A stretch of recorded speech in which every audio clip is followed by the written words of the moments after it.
yeah, so let's we're gonna be talking about all the things and the stuff.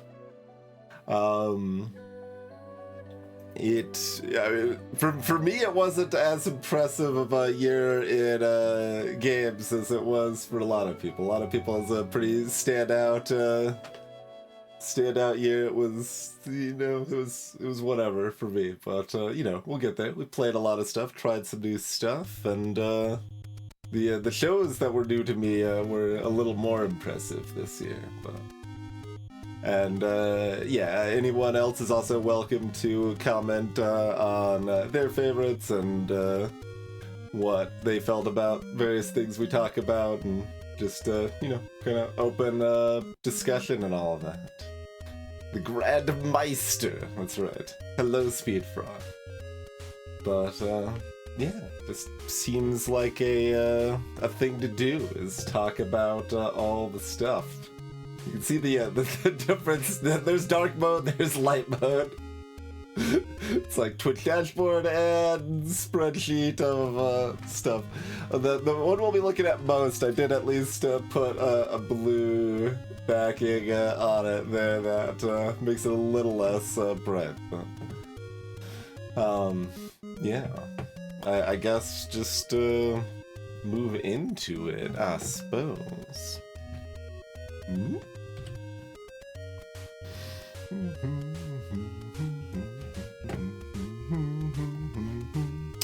So here's our overarching graphs of my ratings for people who haven't seen my rating sheets and stuff. But we got I've rated a lot of things. I've rated 3,500 things at this point. 3,500 pieces of media. That doesn't count, I don't know, other stuff I may have rated in my life. But yeah. The like TV, etc. chart is a little more uneven on its little graph. Ratings aren't as smooth as they are in some of the others here. Let's see. I guess maybe start with the games we streamed a little bit. Do a quick overview of that. 2024 was kind of similar to 2023. That like a quarter of the stream was Brotato, and a quarter of the stream was Slice and Dice, and then the other half of the stream was miscellaneous. Just the variety and checking out new stuff, or the shorter narrative stuff, or whatever. But yeah, just in terms of what's been appealing to play and what people have wanted to actually tune in to watch, me play, Slice and Dice and Brotato have definitely been the top picks in that realm. The numbers of last year were basically backwards for Brotato and Slice and Dice. Played a whole bunch of Slice with the 3.0 update, but we've already played quite a bit of Brotato to catch up with its 1.1 and DLC update as well.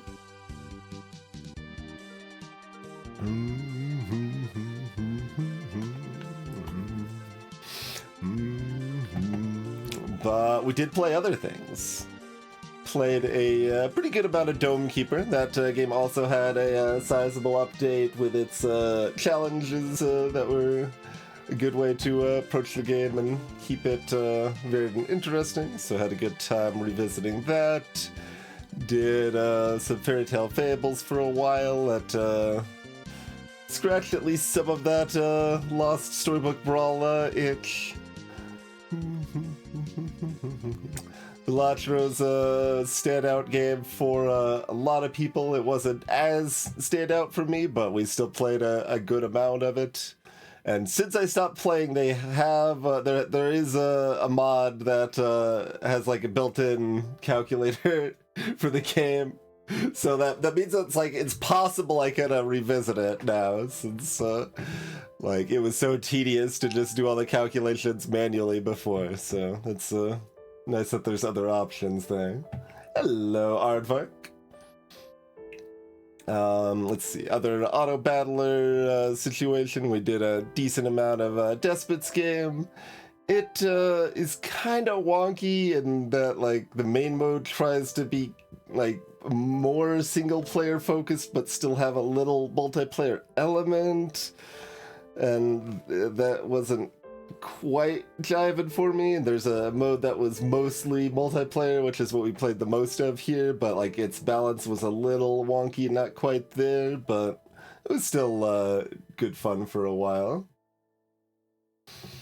Total number of games, it'll be at the end, but we didn't quite break 100 games streamed for the year. I thought about forcing it, being like, okay, we're close, I can break that 100 mark, but decided to just vibe and leave it a little bit short. Speaking of things that weren't quite vibing, Factorio Revisit, like it wasn't appealing to me particularly. Like I guess like I think every other time I've revisited Factorio, like I've kind of really wanted to. It's like, okay, I'm feeling like I want to go back to Factorio, and this time it was spurred by the DLC being released. It just wasn't it wasn't grabbing me this time. The most boring game for you, Hellclan. I've definitely found Factorio really engaging and fun series of little puzzles that you often kind of create for your future self. But yeah, it wasn't super jiving with me this time around. Isles and Sea and Sky, solid puzzler. Spellcaster University, a little sim we played a decent amount of. Tales and Tactics, Auto Battler Roguelike, Immortality, deductive sort of thing by the Her Story dev. Once Upon a Galaxy, a mobile-focused auto battler by the Storybook devs. That it was kind of fun. I actually played a moderate amount of it off stream too, but it wasn't very popular on stream, and just still felt like it was kind of missing something. It was just a little too casual, but it still like had the just one more game kind of addictive quality to it. But that said, like I don't know that I would really recommend it, because I don't think their monetization is heading in a direction that I support. Hello, Shinigami. Yeah, Temitsu can be a bit rough for sure, but it's really good. Good enough that we're most of the way through a second play of Temitsu that we've just been kind of gradually flicking at here and there. Tiny Rogues was decent, I guess Isaac-like sort of experience. But a lot of the mechanics are not explained much at all. Dice Folk was kind of neat. Void Stranger was also kind of neat, but like it really wanted you to do a lot of repetition in a way that was not going to be fun for me, so I dropped it. Like, there's definitely promise of more cool stuff in that than we got to, but it was already getting pretty tedious. Traditional roguelike, pretty good. Spell Rogue was not bad. EG was a revisit of a properly classic indie game. I think this was like 2007, 2008 or something, but yeah, this still lived up pretty well. That was nice to revisit. I had a good time with that. Pretty recently did Mobile Suit Baba, which is Baba themed Into the Breach, and it worked pretty well. Like it was worth checking out. I guess we did a little bit of Hanabi this year. I don't think that was anything else. I think board games was probably Hanabi. This was just Once Upon a Galaxy. Oh, so I guess our games total is -1, because that's the same as Once Upon a Galaxy up there. And, you know, I guess I'll just scroll down this real quick because we'll be going over them on the rating sheet in a second anyway. Columns, this is stream focus, so this was the first column's like how many hours I streamed it, and then like viewers and max viewers and followers gained and stuff like that.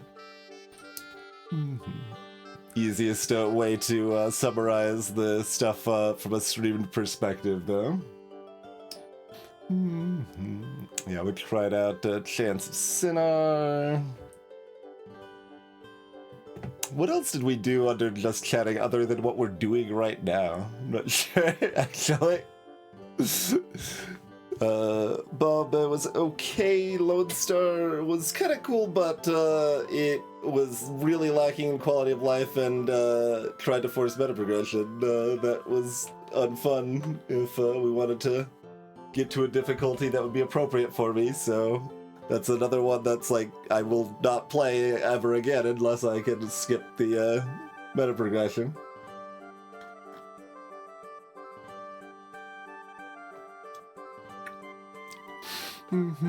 Let's see. Another one a lot of people really liked was Another Crab's Treasure, but that's just kind of really submitting for me that I'm probably just not that excited about a 3D Souls-like at this point. Like, I did really like Dark Souls 1, and then every one I've played since then, whether it's Sekiro or Dark Souls 2 or 3 or Another Crab's Treasure here, like none of those have really landed very well for me, unfortunately. I think there was enough novelty in the experience when I first played DS1, and that helped it elevate, but then I don't really want more of the same. Plus, I think my general like of 3D games has just been falling gradually for like 20 years, so...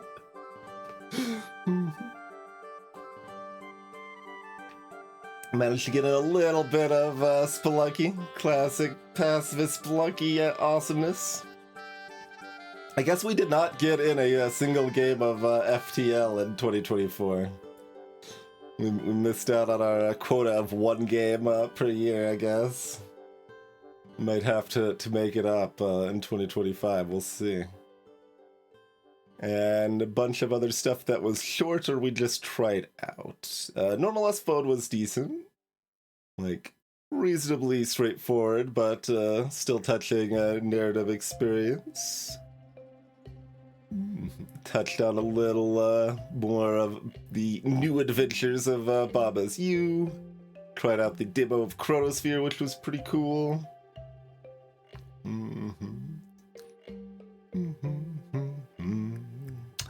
Miniature Adventures was decent. Like, if the idea of a shmup Zelda-like appeals to you, it executes well on that concept. I'm not, like, super big on Zelda-likes, so I didn't need to play more of it myself, but still reasonably enjoyed the time we spent with it there. Wally and the Fantastic Predators was pretty fun. Little action roguelike, kind of Nuclear Throne-like sort of experience there. Bee Magic is a free puzzler that was kind of cool.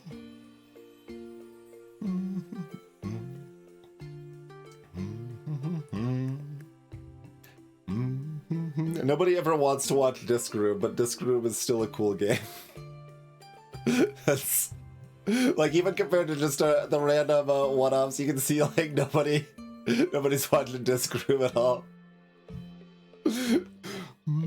More than Bat Play, apparently. But...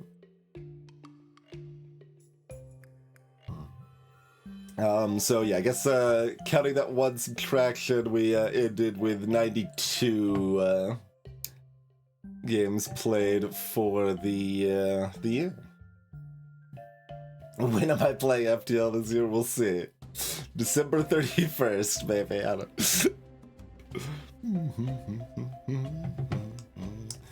That's the overview from the amount streamed perspective. we can now do it from the ratings perspective, and this includes the bad incremental games that I played off stream. Because, like, I don't play as many at this point, but I still find them addictive and compelling to some extent. And it's also, like, something that it feels like I'm allowed to play off stream. Which is awkward, but yeah, like, if I'm going to be playing a proper game, it definitely feels like I'm supposed to stream it. So there's kind of a weird, I don't know, dynamic there or whatever, but mediocre idle games I can play off stream, even though they're all bad and I don't like them. Except for the one good one, which I then played on stream because it was good. But that wasn't this year. Book of Hours was really quite disappointing. Like, it was not a pleasant game to interact with at all. Like, did not have a good time with that. Demon Loop was quite disappointing. These are more bad incremental games. Not very good city builder, not very good action roguelike sort of thing. I mean, a survivor-like, it seemed fine for survivor-like, but I don't really like Vampire Survivors, so it wasn't very standout. This one, we got this incremental game, which was almost compelling. Gets all the way up to a 5. I don't actually know what my average incremental game rating is, but it's about like probably like a 4.7 or something like that. I played a lot of them for how much I dislike the genre, but Proverbs was like literally just Minesweeper, so that wasn't very exciting.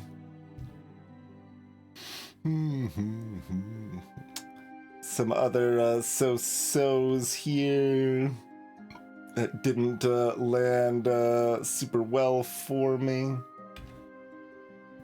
Yeah, Celeste 64 was cute, but didn't gel for me. Chants of Sidar, definitely one that a lot of people liked, but it just, yeah, I didn't really like it that much. I mean, we got the comment there. I can just read the comment, but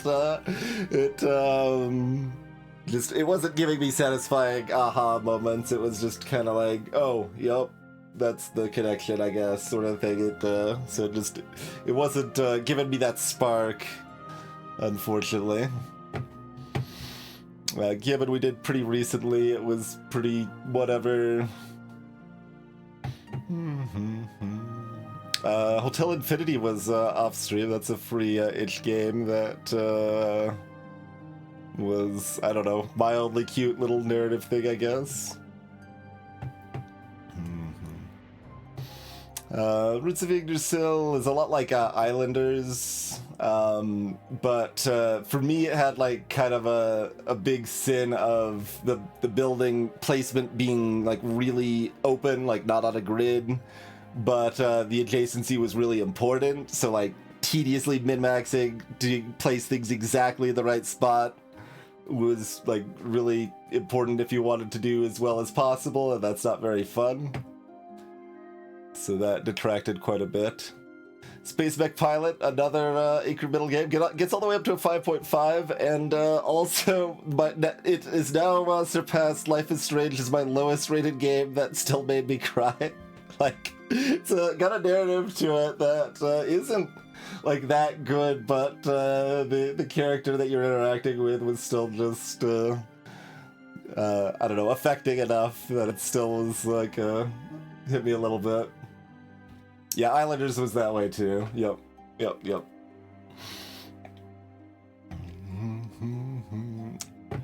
A variety of other so-sos. Yeah, that is worth mentioning on another Crab's Treasure that the little like attention to detail was pretty good on it in some spots, but I just wasn't having a good time with it really.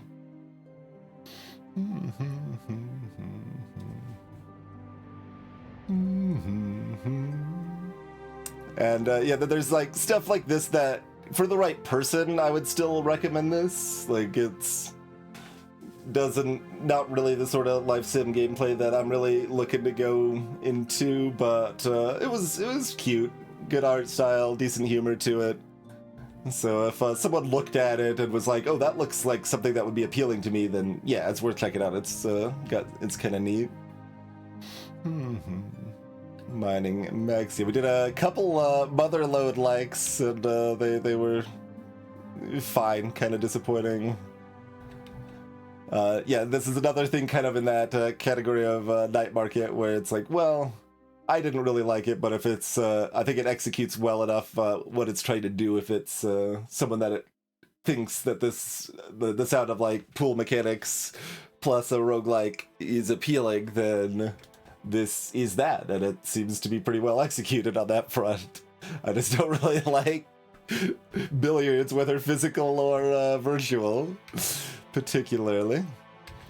This was a little short platformer experience that honestly a little disappointing for me. Like it's I know it's just a free platformer thing, but I kind of thought I'd like it more because I like a lot of platformers, but it was fine.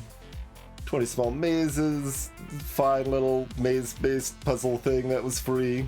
He's okay.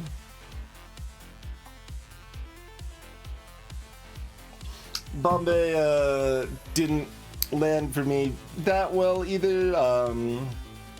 It isn't actually a sweeper like, really. Because you're not doing like Minesweeper puzzle solves, right, like you are in Hexels or Tamitsu or whatever. Instead you're kind of doing light programming to set solve conditions for Minesweeper levels, which is like an interesting take, like adjacent to the concept, but it wasn't like ultimately that great for me. It was still like kind of fun. Like we're into the 6.5s, right? Like we're back above average and stuff that definitely found some enjoyment from, but just not something that like I necessarily needed to play a lot of or whatever, right? Could have had grindy free stack lands. We had a decent platformer that had a weird control frustration. We had an okay programming puzzler.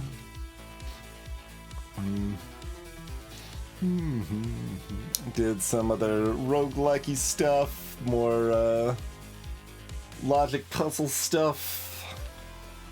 Yeah, very very much in the guess and check like style of puzzle for Mimic, so it didn't really like it. And they were also randomly generated, so it's like, oh, yeah, you can tell these are worse puzzles because they're proc gen.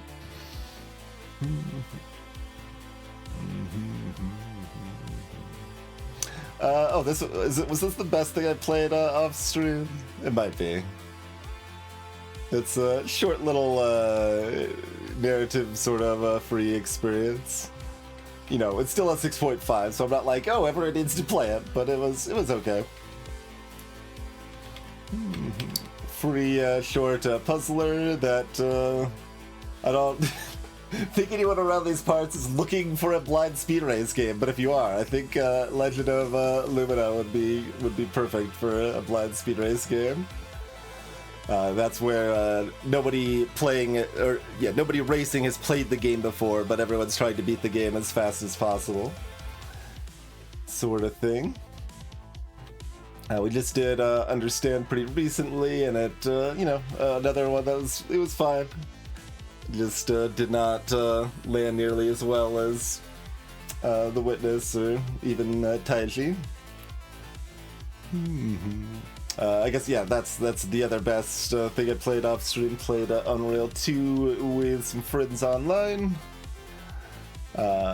What the Car just wasn't nearly as funny as What the Golf was, but it was still a bit amusing and kind of cute. Alright, on to our sevens. Mentioned that Normal Lost Phone was a pretty good little short narrative experience. be magic free puzzler that is kind of unique. You kind of uncover spells that you can cast by moving around on the map, and use those to get to other parts of the map, and then there's a bit more to it than that too, so. You played so much. Okay, so you did some of the I mean, I don't necessarily need to be that vague. It's not like a super spoiler, I guess, but it's always fun to be vague, I guess. But yeah, I did, I'll say 2 runs, I guess, is what we did. Greetings, Blytheway? Blytheway, sure. Plermont.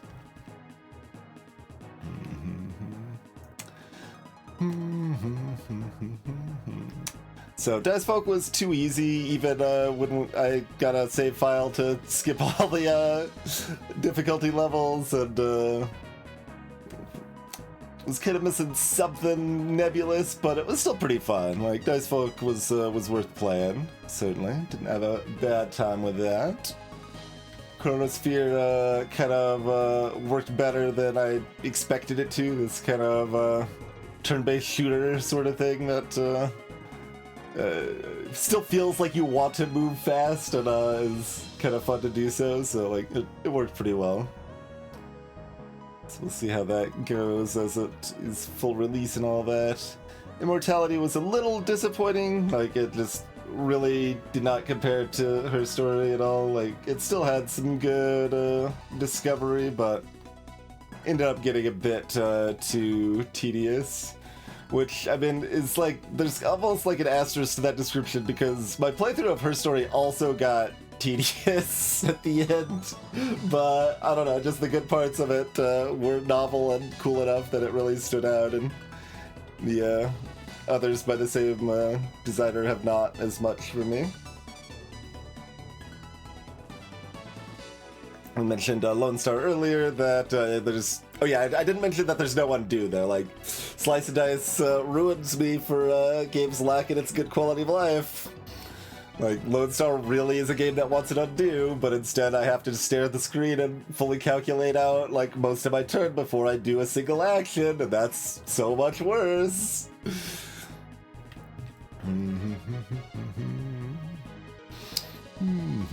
Yeah, we talked about Mini Shoot, it was pretty decent. Mobile Subaba, pretty decent. Mini Settlers, logistic little sim thing that was decent. Phantom Spark is a time trial racer that was decent.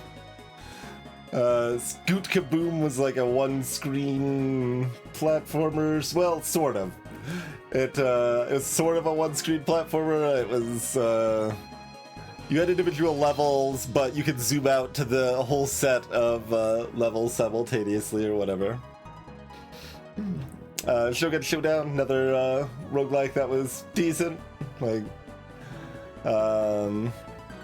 but it does have questionable meta currency situation, and runs were kind of long.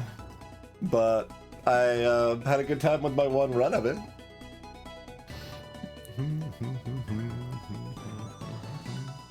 Kinda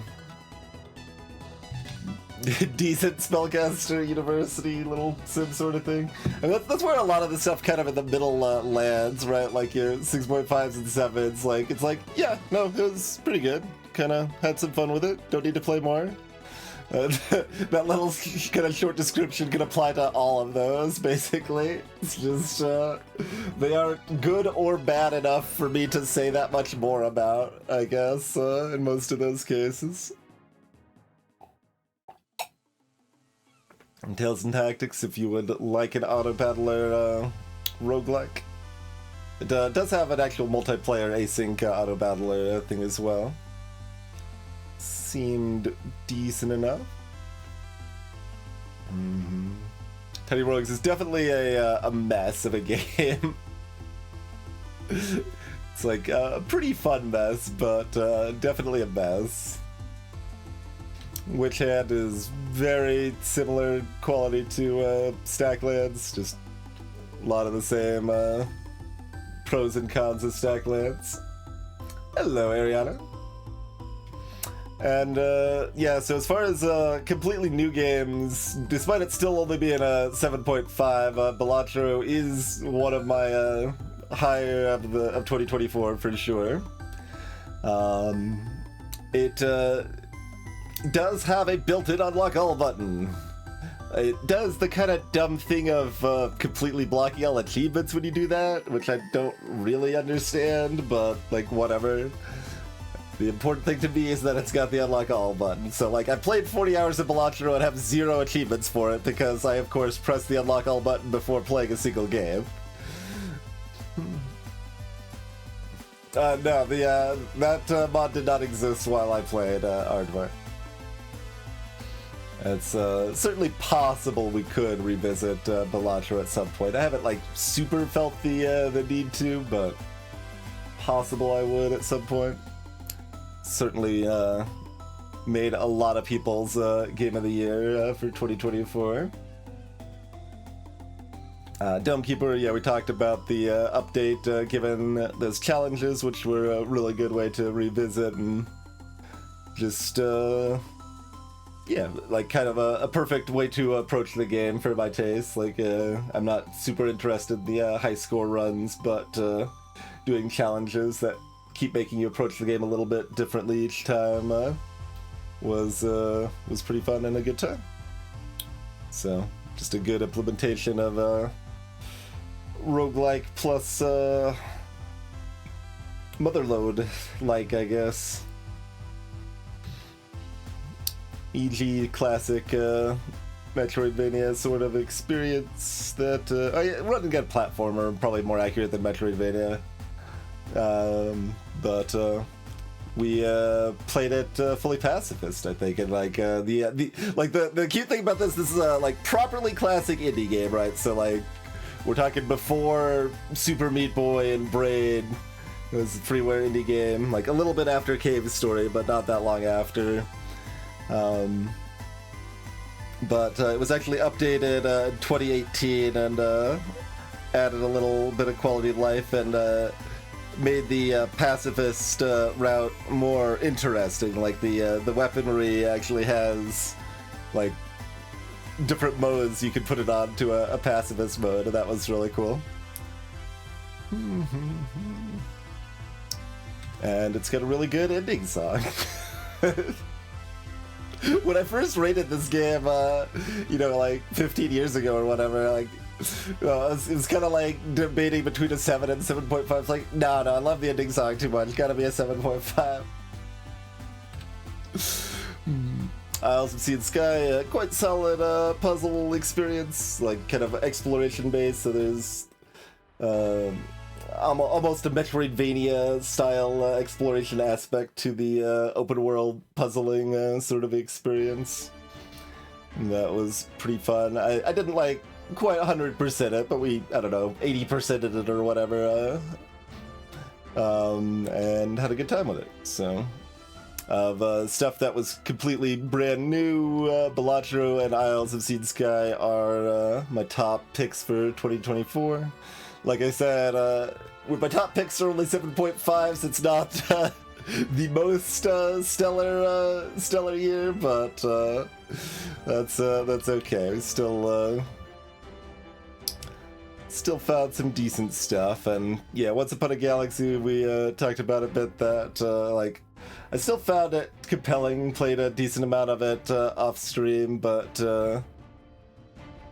hard for me to recommend because I think the monetization is taking an approach I don't approve of.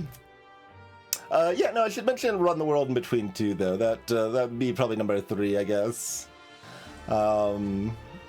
Not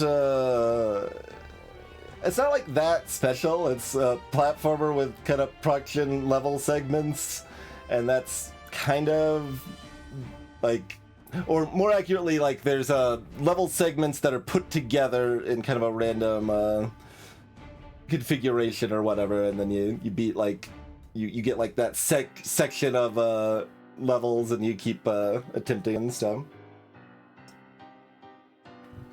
So like on the surface that doesn't seem like it would be that appealing to me compared to just a purely handcrafted platformer, and like that's, I'm not sure exactly how much it adds to the game, but ended up landing, like, it executed well on the idea anyway, right? Like, so importantly, it's, you know, a platformer that is fun to move around in, so it controls well and is just kind of fun to move around in. And like, the way the segments are kind of introduced, you kind of have maybe, let's say, like 5 different segments that are, you know, like a screen length approximately, that are connected to each other randomly, and you start learning each of those segments, and then like gradually some of those segments are cycled out as new ones are introduced and stuff.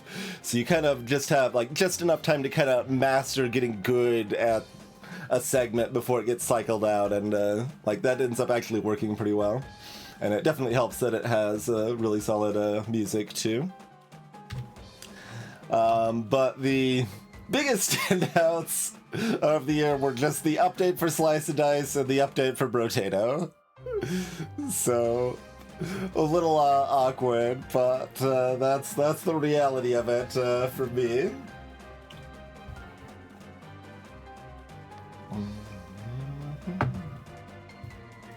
So that was the games we played in 2024. What were y'all's standout games last year?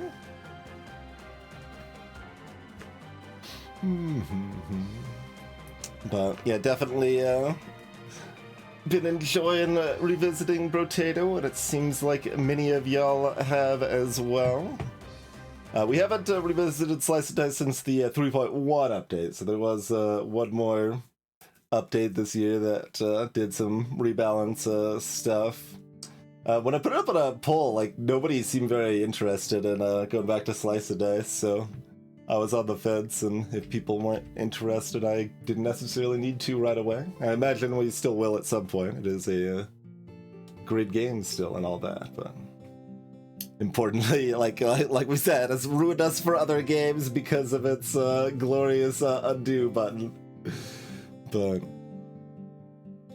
there we have games.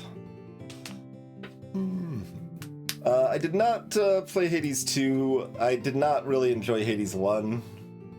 Like, that's another one that is widely super beloved, but just wasn't great for me, I'm afraid. There's Hades. Like, it's average for me. Rather than like the favorite game that it is for so many other people. Like, I think so there's lots of factors here. I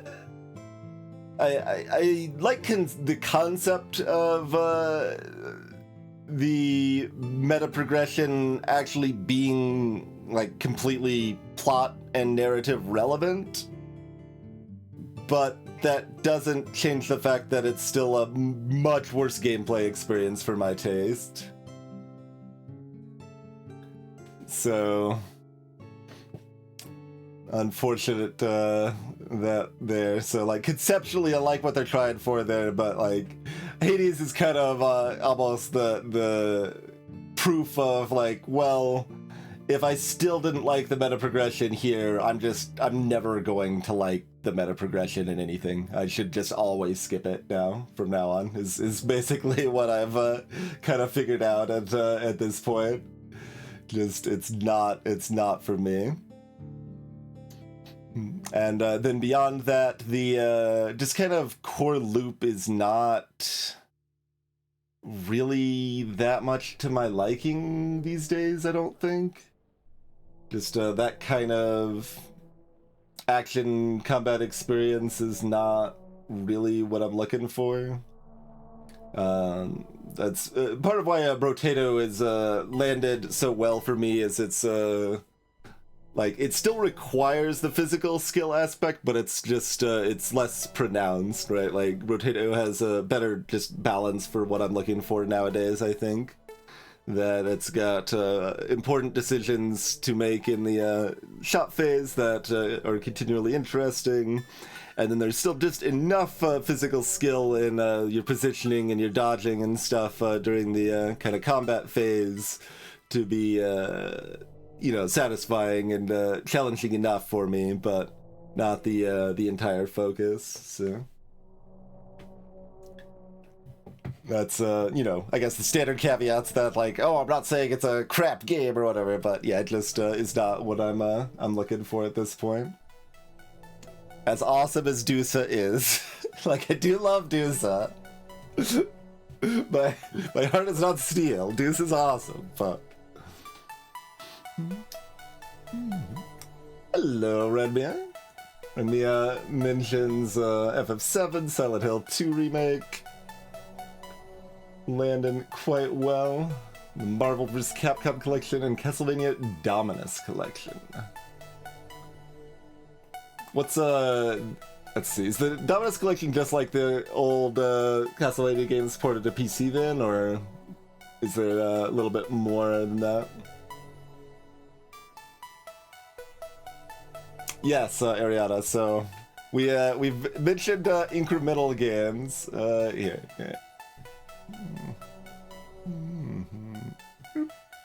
So I've played 61 incremental games right now that I've rated, and you can see most of them not rated very well. I have played a lot of incremental games for how bad I think they are, but Orb of Creation, it was all worth it because it led me to find Orb of Creation, so that should have an update in mid to late 2025.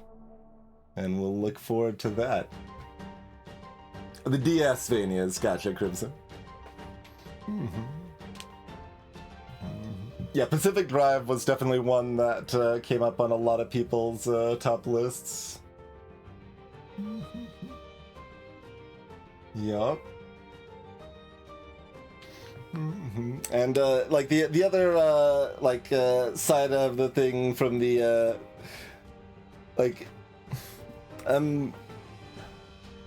I don't like almost any AAA games at this point, right? So like those standouts that some people end up loving, I don't really like. Like, I don't know, you're like a dragon or whatever. But then the opposite of the spectrum doesn't quite appeal to me either. You're kind of more art house indie games, I guess I would kind of say. So like this year, that would be like Arctic Eggs and Mouthwashing were critical favorites that came up in a lot of discussion amongst critics and stuff. But like, I haven't played them, but I really don't think I would like either of them very much. So, unfortunately, despite not liking like super art house stuff or super high budget stuff, there's still too many games for me to play, so that's okay. Monkey game? Are you talking about Bloons or something else? I haven't played Bloons. I don't think it would really appeal to me, but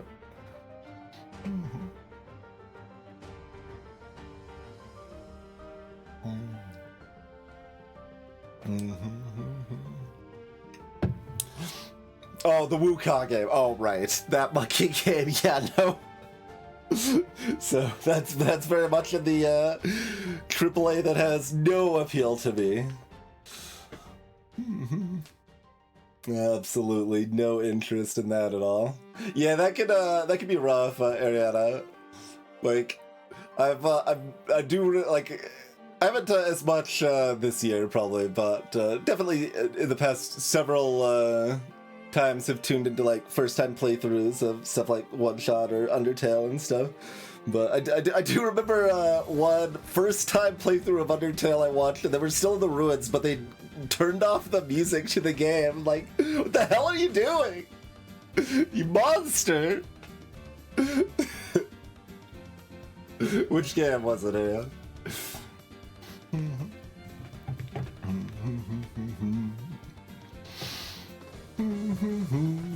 Signalis. Okay.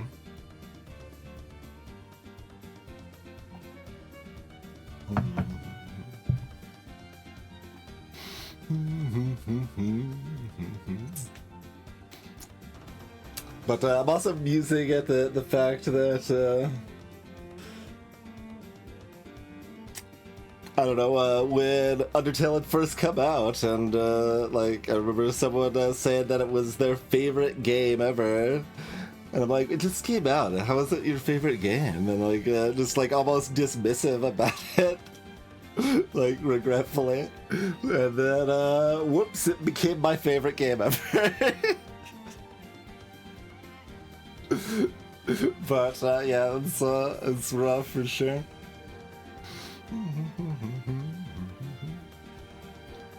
Because, like, yeah, man, if you really love and care about a piece of media that much, you invest a part of yourself in it.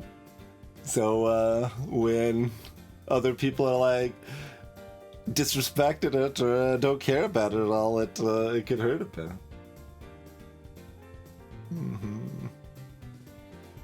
Yeah, indeed, yeah. Hello, Anna. Exactly. Let's see. We'll hop over to one of the more minor categories before going to the visual media stuff.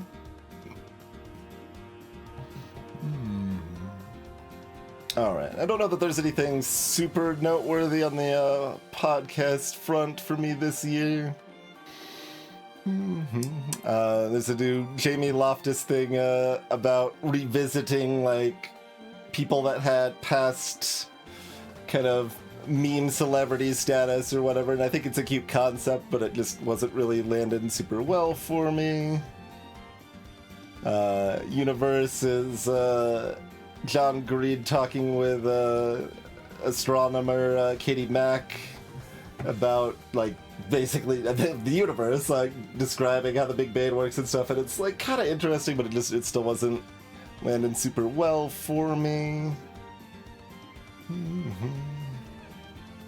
Just the Zubas, like there's a lot of stuff that you know, I like another podcast that they have guests on, or people on one podcast also do another podcast, so you check it out or whatever. That's this case here, and it was fine, but didn't grab me. And 5 to 4 is in that category too, because I enjoy If Books Could Kill, and one of the co-hosts there also hosts this one, but wasn't quite standing out for me.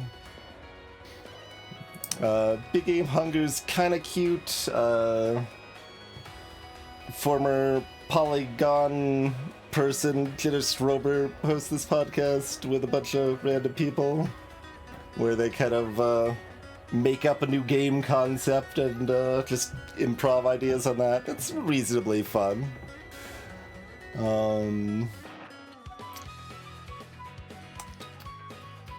Blowback basically like is about just deep analysis of war atrocities the US has committed, basically. Talking about I think season 1 was Iraq and season 2 was the Cuban Revolution, and both of those are pretty good, but the season 3 and 4 weren't as interesting to me.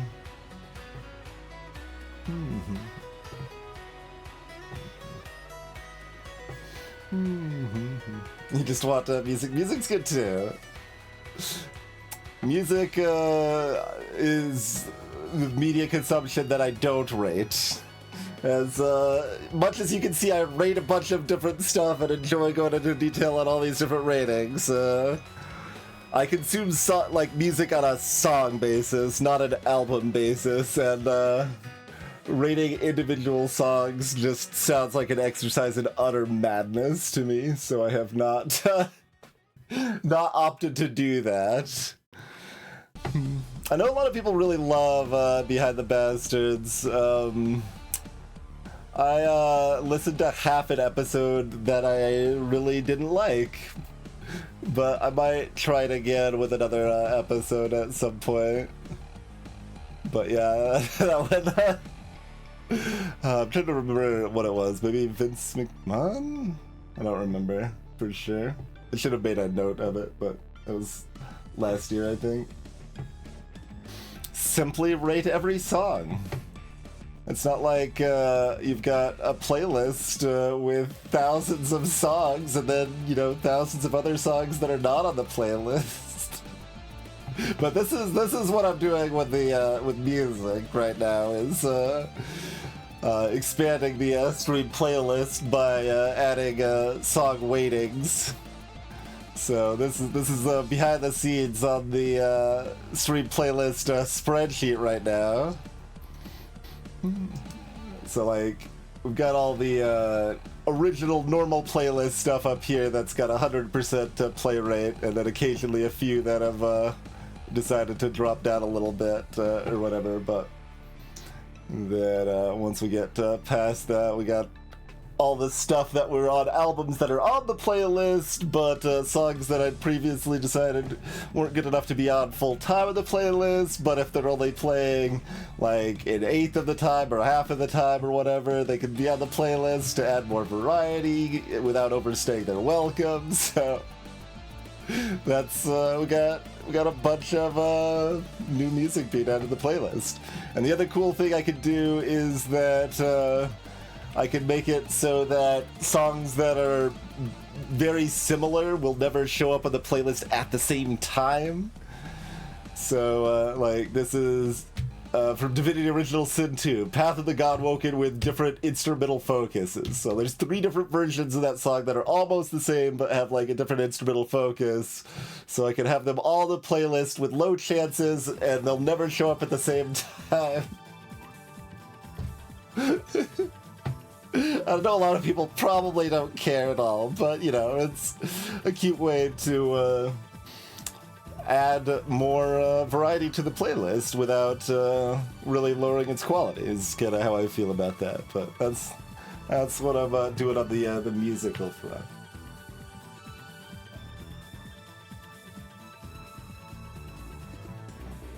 But, yeah, otherwise, podcast-wise, just continued to enjoy stuff that I had experienced from previous years. Like, these 3 are all still going and still quite good.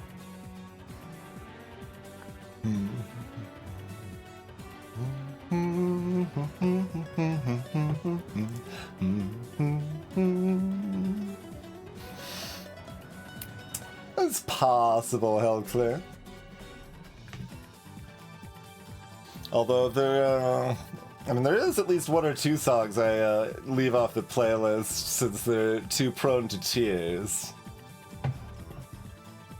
That could be in that category. Like, that's an interesting one too, because Outer Wilds is another one that was really in the category of everybody loves this thing, and I thought it was fine. But that said, like, I can still feel the love everyone else has for it, and like enough that like hearing the full song of that is still absolutely emotionally affecting. Like, if someone's like talking about their love of Outer Wilds while that song's playing in the background, I am going to still tear up. Like, despite not loving the game as much, it still hits, you know?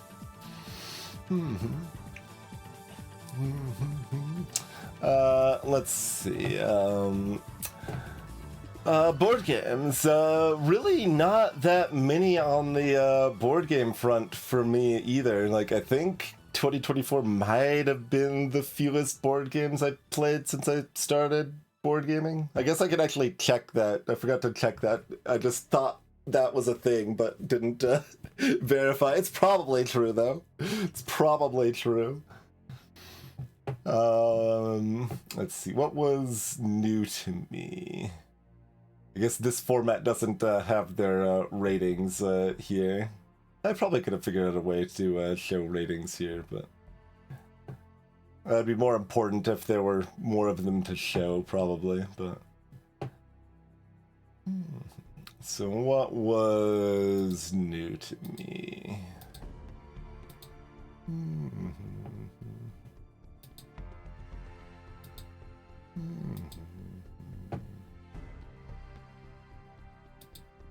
These were all new to me. And that one. Oh, and this, I guess, technically, too. So there's a bunch of Century games. I really like Century Spice Road. I hadn't previously played the other ones. Played New World for the first time, and it was still good. It seemed worse than Spice Road, but okay, generic Euro sort of thing. But it mostly felt like a little bit more complicated than Spice Road, but not really adding much value with that complexity. Clever Cube's another one of these roll and writes. Yep, it's like the other ones. It's the same thing. The spell book was whatever. You're kind of collecting reagents to build up spells that give you extra abilities and sort of stuff. It's okay. I think this was new this year, right? Maybe I either played it no, I guess I played it for the first time last year, but fun enough little party game. This is a dice builder, so dice-based deck builder sort of game that it's a better version of Quarriors, but still not that great. It's Cubidos. So, board games somewhat similar to video games, that there were not that many standouts for me. Yeah, Quacks of Quedlinburg expansion. I thought I had a comment on that, I guess not. I was loosely thinking I didn't think this expansion was very good, but I still rated it a 7. It was probably fine. I guess it was fine. Spot's light, push your luck game, wasn't very impressed by it. It's cute, it's like super light, something you could definitely play with families or whatever, but I didn't like it that much. Windmill Valley, fairly standard midweight Euro. It was, good. Rondel game. So Rondel's a kind of mechanic where you have an action and then you have to choose, like, say, one of the next 3 actions in the circle. And then from there you choose one of the next 3 actions in the circle, so you, like, keep moving around. So it's hard to do the same thing over and over again, sort of thing, but kind of meters how you need to plan out your actions and stuff like that. Rondel's a pretty decent little mechanic. Welcome to the Dungeon, fairly light little push your luck game that's fun enough. That basically you look at a monster card and choose to either add it to the dungeon or remove one of the adventurer's pieces of equipment that give them more health or an ability. And or instead of drawing a monster card, you pass. And then once all but one player's pass, that person gets to see if the adventurer can survive the dungeon of all the monsters that have been added. So you kind of have to estimate your odds based on what you know has been added to the dungeon and what you think other people have and stuff like that. But it's not bad. World Wonders was not very good to my tastes. Let's see. Oh yes, the like heavy memorization focus on high-level play, but low-level play wasn't very interesting.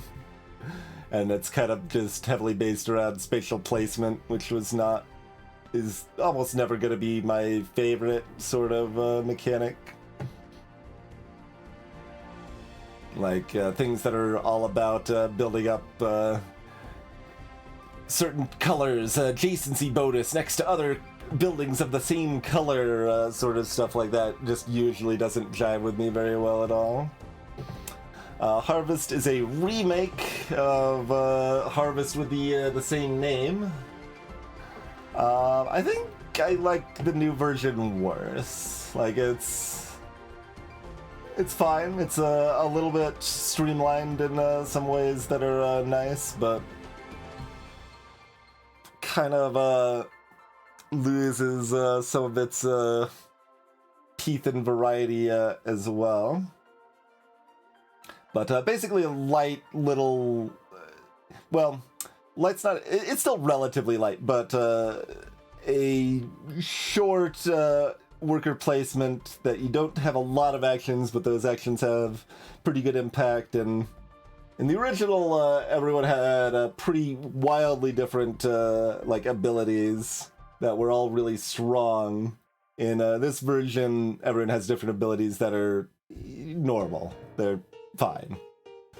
And so it kind of loses some of its sharpness there, which sometimes is something I actually prefer. Like, I'm not necessarily the biggest fan of sharp edges in games a lot of times. Like, you hear how often I praise, like, quality of life features making an experience more streamlined and stuff like that. But in this case, somewhat like Voyages of Marco Polo, another board game, having those just like really OP feeling abilities that just really change how the game feels are it's nice. Like it's pretty cool when like you can have a reasonably balanced experience with just everyone feeling kind of OP in their own way, rather than like, well, if you're this character, green boxes are worth one more point, and like you're like. Or it kind of in that vein is also like Lords of Waterdeep, where your player powers aren't really powers so much as like, well, this bonus that you get to a certain type of thing means you just need to do only that sort of thing because the bonus is too big. Like, so it's actually more of a limiting thing than an actual like player power, and that's even worse, but. It's still good, though, the new version of Harvest. Played it on Board Game Arena. Still a pretty good game. Good 3-player worker placement experience. Oh, this one was new to me, too, right? And it was fine. Yeah, like, so this is... It's got a dynamic where you'll be kind of bidding for cards, and you like, I didn't play it that long ago. I should be able to describe it better than this, but like, let's see if the overview has actually got it's kind of a back to front, front to back weirdness or whatever. Yeah, so you play 8 cards in front of you. And at the end of the game, you go backwards in the order, like the reverse order that you played them in. So you kind of want to control what you're taking win to be able to actually put cards in the right places so that the scoring order works out for you correctly. Like, I don't think it's amazing, but it's a cute enough idea that's fairly quick that was worth playing anyway. But yeah, otherwise I played my Culture Savvy app.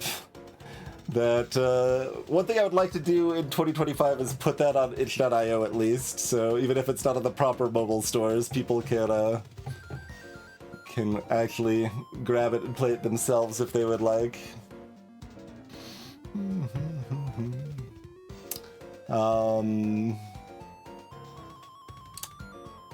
But yeah, basically played some good party games, played a little Hanabi Online, played one good heavy game that I was familiar with, couple midweight games that I was familiar with and like, and that was it. Like I said, not a whole lot of board games. Oh, and a revisit to a classic, I guess. Through the Desert held up pretty well. It'd been a long time since I played that. It's definitely a proper classic in the board game realm. Yeah, Knizia game from '98, but yeah, that still stood up pretty well, so that was kind of fun to revisit. But that's board games.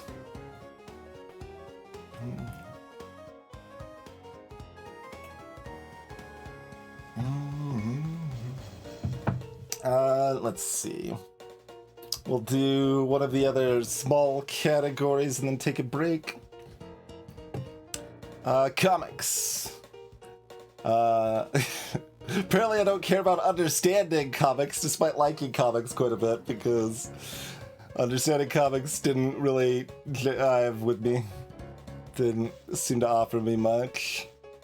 Blankets was fine. IRL was fine. It was good-ish.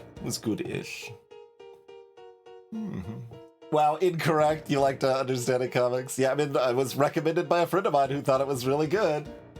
But, yeah, it did not, didn't really do anything for me at all.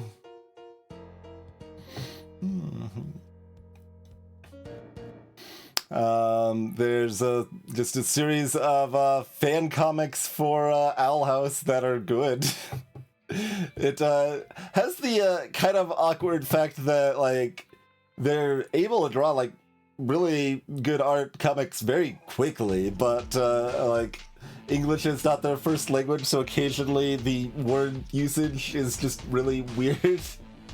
But otherwise, it's just really cute and, like, understands the source material of Owl House quite well, and yeah, just kind of cute expansion on that universe, and that's one of my favorite shows ever, so kind of cute little thing there.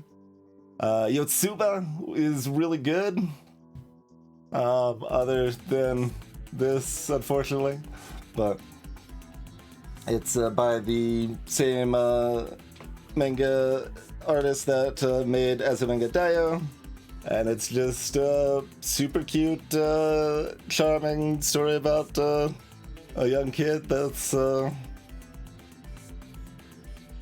like a lot of fun. Yeah, just really really enjoyed this.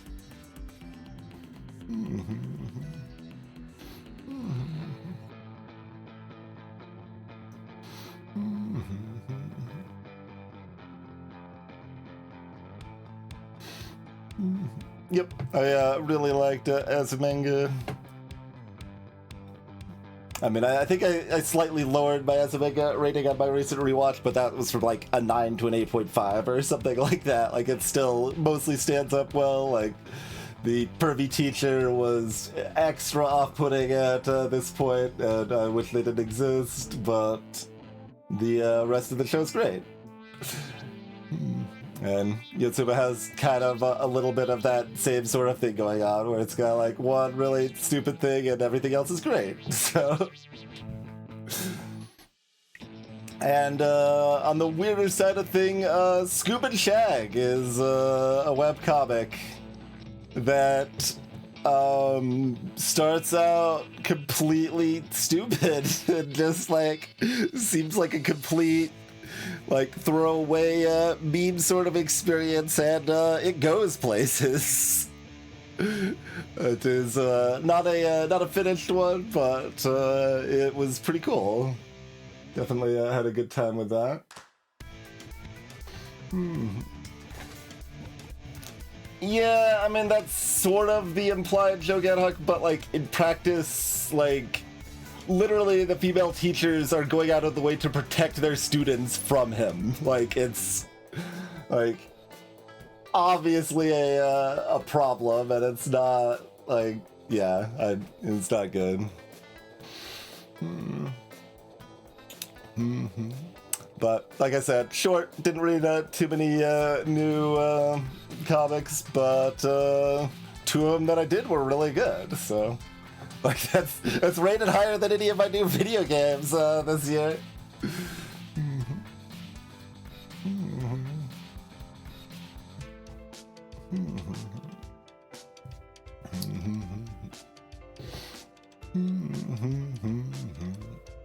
But yep, Yotsuba's a really cute manga. Oh, and there is actually more. Like, so my library system had 10 volumes of it, and I thought that was all there was. But I actually saw in the background of someone, Tom Love. I saw Tom Love video on YouTube, and he has like all of Yotsuma behind him in the background. I was like, wait, there's more than 10 there. So that's how I learned there were more than 10, but I haven't gone and sought out the rest of them yet. But it was good. And yeah, if people are interested in nonsense webcomic that goes bizarre places, like, I mean, it's not the same as Homestuck, but you can still like make some comparison there of like being extra wild but being interesting about it, then Scuba Chag is potentially worth checking out. It's relatively short. I don't know if it's probably like 140 pages right now. It was not coming out very fast at all, so I don't know if it'll actually ever finish, but...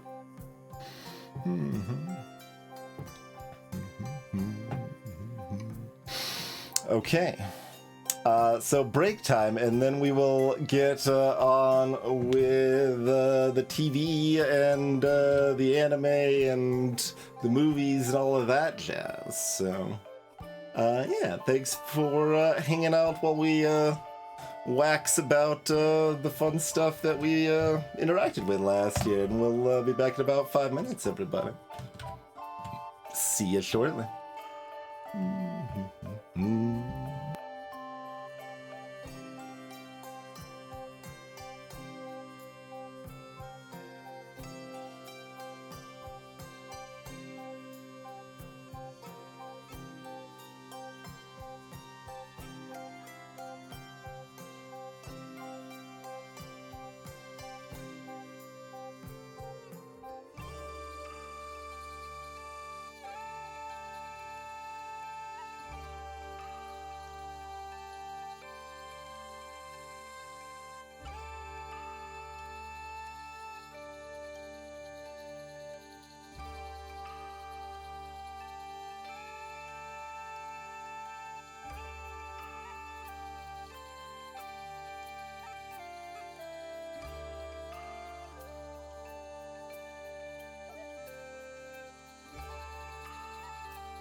we'll get to delicious intention when we go to the TV side of things. But yes, we are back. Thanks for waiting, everybody.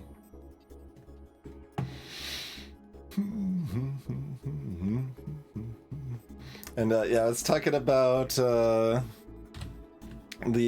ridiculousness of rating music and stuff. Like, another thing that you could put in that kind of ridiculous category, but you could rate if you wanted to. It's not media consumption, but like food. You'd be like, all right, new to me in 2024 Chili Crisp 6.5. Like, it was okay, but didn't really live up to the hype. Worked surprisingly well on popcorn, but wasn't really impressed with it anywhere else so far. But just I have thought about a little bit, like some of the more fixed things, like cereal or something. You could rate cereal, but or like tier list them or whatever. But I don't currently have plans to do that, but who knows? Maybe I'll rate even more nonsense in the future. That was a little high. There we go. But yeah, you can rate recipes and stuff too. That would require more discipline than I'm used to, because about 95% of the time I am not strictly following a recipe by default. It's usually like, well, I don't have these two obscure ingredients, or like I know my taste well enough that I'm going to kind of fudge this in this direction or whatever, but we certainly could do things in that vein. To some extent, I guess it seems like if I'm heading in that route, I might be better off trying to, like, repeatedly test and develop my own recipes more or something, but I don't know. But I wouldn't really probably be able to rate restaurants. I don't have enough money to do that. That would be too expensive. I make about $5 an hour, so yeah. It's, I don't really want to work 3 hours to afford one restaurant meal or whatever.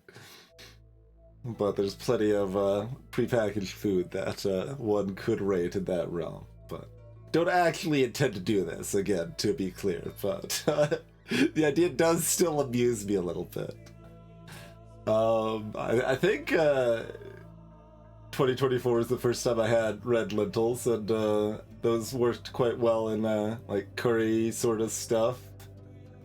So reasonable thumbs up to using red lentil in curry anyway. But that's alright, that's probably approximately what I got as food notes.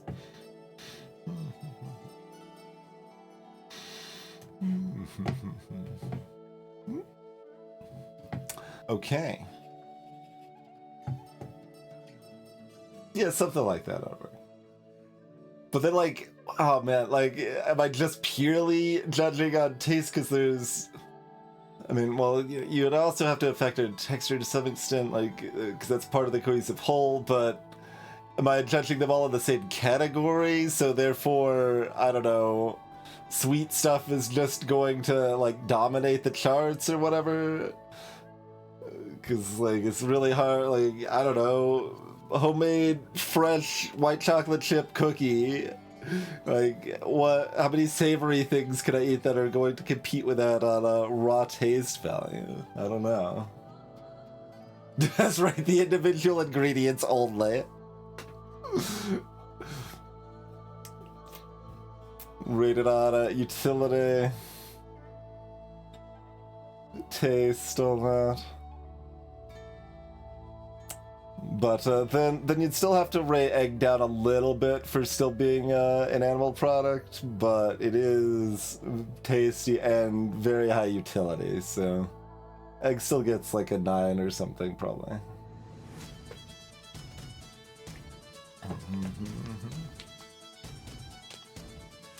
Yeah, I have seen some things in that vein before, and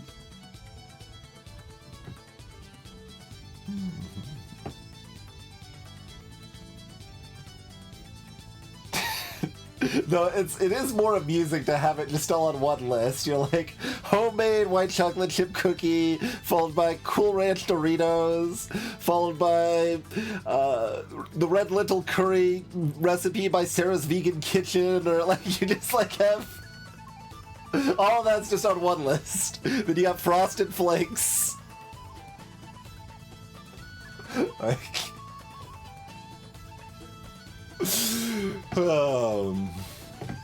okay, so TV shows, anime, movies, etc. Everything in the visual media category.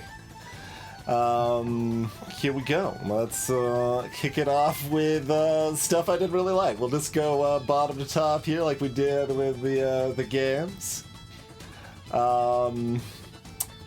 Yeah, this was super pervy, so I didn't see any need to watch anymore. Main character's a complete jerk. Didn't really see a lot of reason to watch anymore. It's kind of... Yep, just kind of moving on.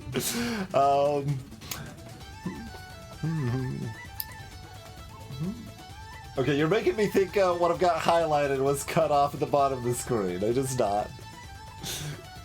I mean, we can remove slice and dice, but then we're getting ahead of ourselves. You see. Blue Lock, the first of many entries on this list that were so indirectly inspired by watching something much better. That I have mentioned a little bit on stream or whatever, but I watched the best sports anime as my first sports anime, so then I watched a bunch of other sports anime that were all much worse. Yeah, that's what it seemed like, Shinigami. Like, I watched one episode and that was kind of the framing, and then I was like, well, I don't know. I looked at a few reviews on my anime list, and it was like, and they're like basically saying that that's the same sort of thing. So like, oh, okay, yeah, I don't need to watch any more of this. Like, that could potentially be interesting, but it's not what I'm looking for at all. X-Men 97 is pretty well liked, but it didn't really land very well for me. It's kind of a somewhat direct extension of the original X-Men cartoon, but it seemed like it was trying to tie too heavily into the original, so like if you actually remembered and loved the original, like it's gonna land a lot better. But like I'd watch some of the original way back when, but I don't remember anything other than na na na na na na na. Like that's basically my entire memory of the show, so it didn't really like I could see they were tying into stuff, but like not in a way that was meaningful to me at all. And yeah, like I talked with another friend who didn't agree that the animation was weak and stuff like that. It felt really weird. Like there was something wrong with the frame rate or the movements that like even when just like talking to each other, like the movement wasn't accurate. It felt weirdly wrong in a lot of ways. But apparently the 4th episode is the worst episode. So like it would get better if I watched more, but it didn't seem worth it to me. So I did say Delicious in Dungeon would be showing up, unfortunately lower than most people would probably like to see it. This is like really beloved. It's possible I could revisit it, see if it picks up and becomes more impressive for me. Like, I mean, I guess, like, one random thing that's appeared on my YouTube recommendations that I haven't watched is that there is a little like short video essay on why what's her name, like Muriel or something like that, is I think the phrasing they used was a girl failure that works. So like in the first 4 episodes anyway, it was really off-putting that like the main female character just kind of sucked at everything and was kind of mocked and like, yeah, just wasn't very pleasant. But I mean, given that video essay framing and everyone's love of it, it probably develops and becomes much better on that front. So I could see it.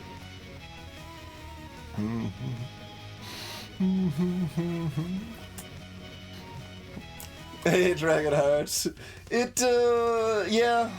It's unfortunate that often even like my favorite anime series, I have like a little caveat description where it's like, well, this is great other than asterisk. I mean, we were talking about Yotsuba and Azumi and Daio earlier, right?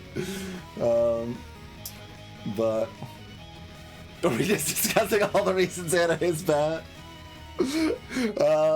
Somewhat, I guess, yeah. But yeah, like it's sounds like that improves as the series goes on. So I don't know, but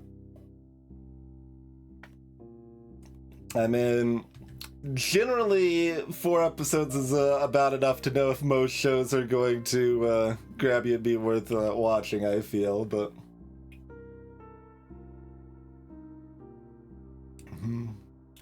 so I don't know, it's definitely the category that I could still be convinced to go back and try more, but it was not grabbing me. And yeah, if we can also talk about that if we're talking about general anime things there. The dub versus sub sort of thing. So, I mean, as with I think most people that first started watching anime, I don't know, 25 years ago, if you weren't just watching it on Cartoon Network or whatever, you probably had it drilled into you that subs were the best and you had to watch subs, right? Like, that was kind of the massively predominant opinion in the past and such. But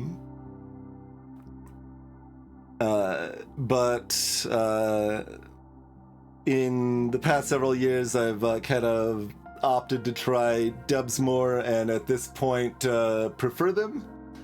And I think there's a couple reasons. One is what Dragonheart just mentioned, that like it's very likely that the dub quality used to be significantly worse on average, and like now they actually care about it and do a good job with it. And the other aspect is, for me personally, it's just much easier to follow, and like a decent number of series, not all series, but a decent number of series, like you're looking at cool animation and like interesting stuff happening, and if my vision is on the bottom fourth of the screen like 70% of the time to be able to read anything, then I'm missing a lot of that, right? So I've been defaulting to dub at this point. Sometimes I'll look it up and see if there seems to be a particular consensus of one being extra good or bad or whatever, but that's where I'm defaulting for it at this point. What annoying character could make you swap? Sure. Yeah, no, there's still some amount of I like characters that are super like yelly, like they're just like screaming all the time. Like I feel that usually doesn't translate to an English dub super well.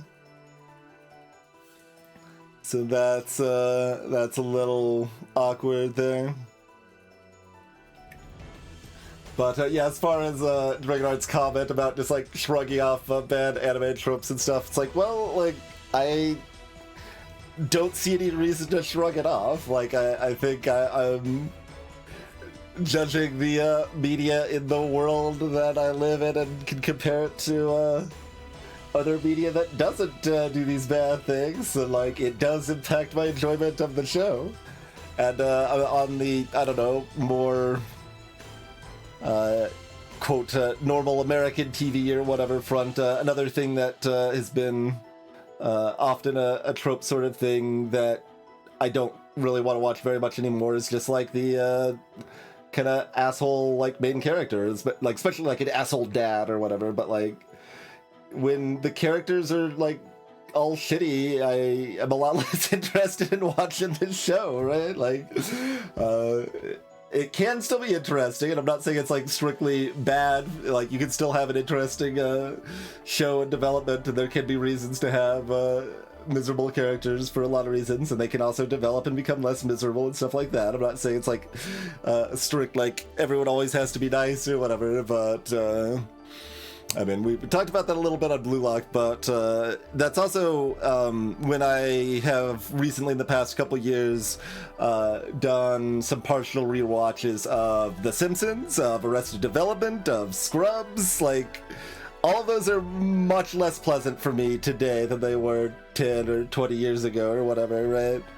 Like, I just not really interested in everyone being an asshole to each other, or like watching the character embodiment of toxic masculinity and Scrubs or whatever. Like, there's still like good things there, but they're a lot more overshadowed by those aspects than they used to be for me. And like the anime side, like say rewatching Steins Gate on that front, again reverting to the bad anime tropes rather than the assholes here.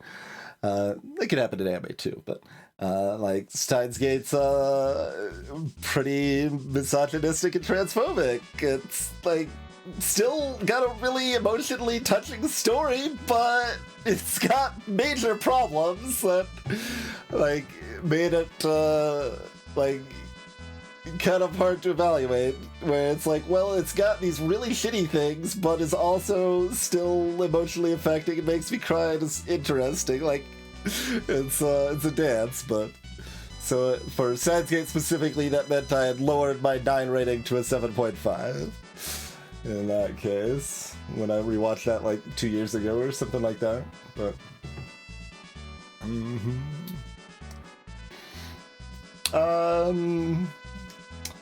yeah, Frieren has like the more, I don't know, generic side of the tropey stuff, but not the bad side of the tropey stuff, I guess. Is probably where I'd say Frieren. We'll get to that as we scroll down a little bit more, but.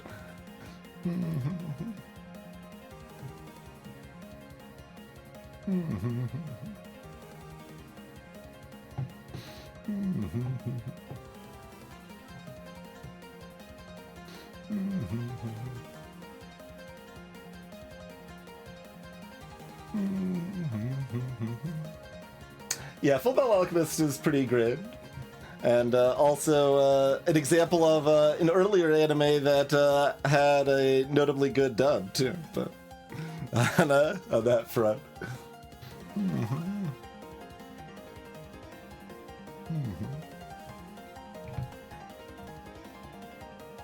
Hello, Hive. It's more than just anime, but I did watch a decent amount of anime this year.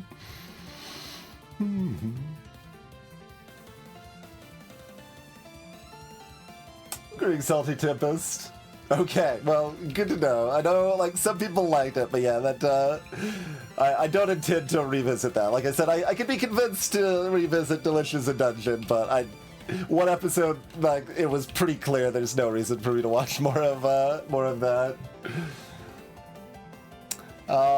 Demon Slayer, pretty typical shonen sort of thing. That was mildly interesting. I liked the main character and his sister, and was kind of meh on the action and plot and stuff, and then they introduced Zenitsu, and I didn't need to watch anymore.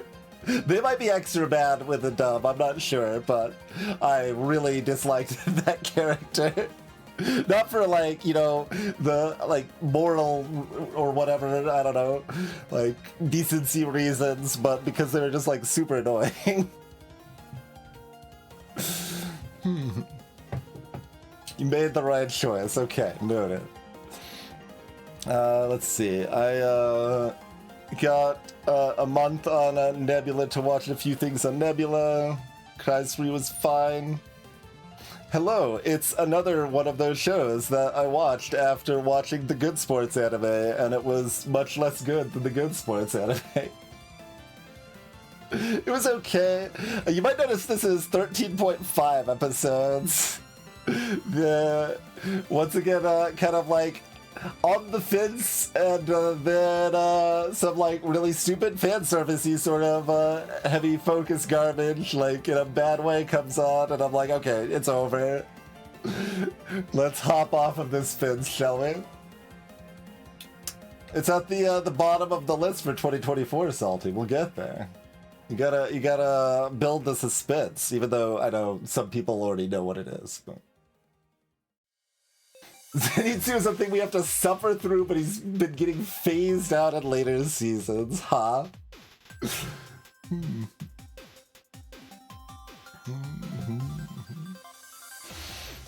Some dropout stuff. Very Important People is like between a 5 and a 7.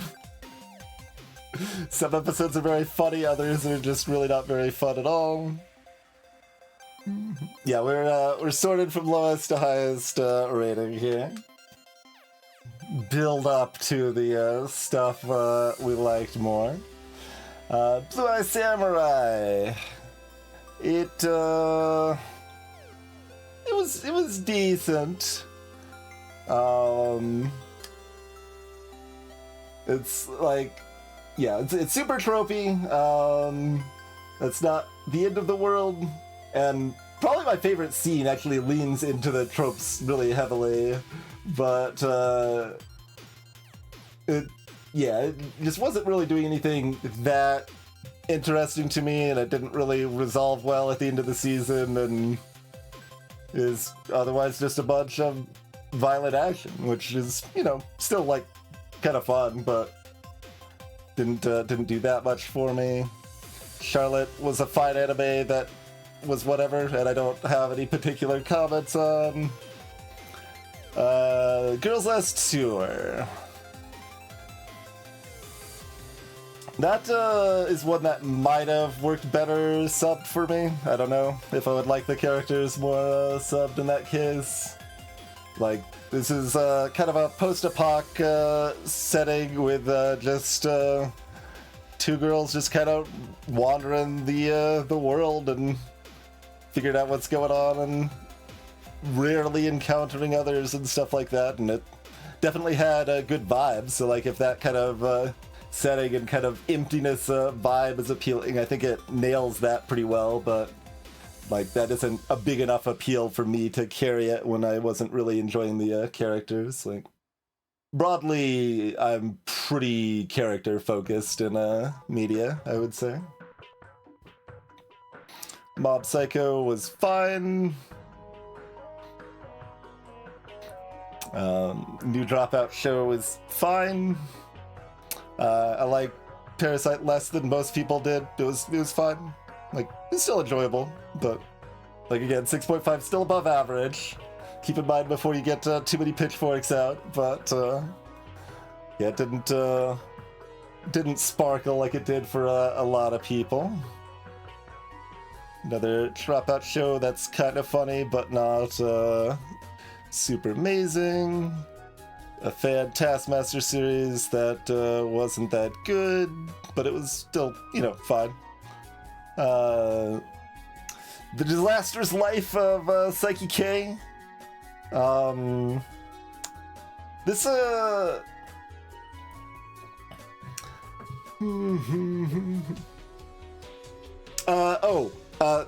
this is not an anime. This is the Korean live action movie Dragonheart.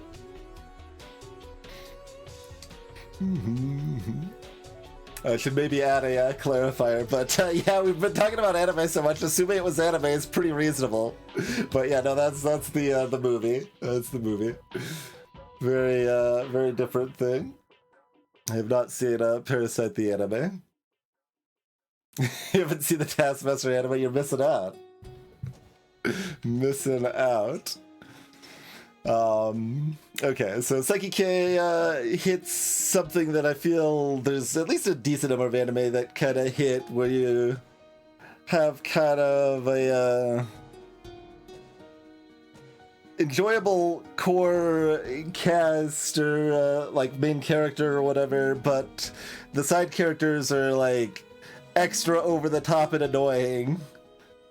Like that was kind of some of my experience with Spy X Family as well. It's like I enjoyed the main family, but I didn't enjoy almost any of the side characters.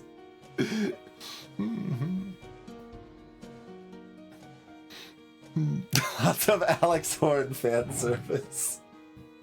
Oh no.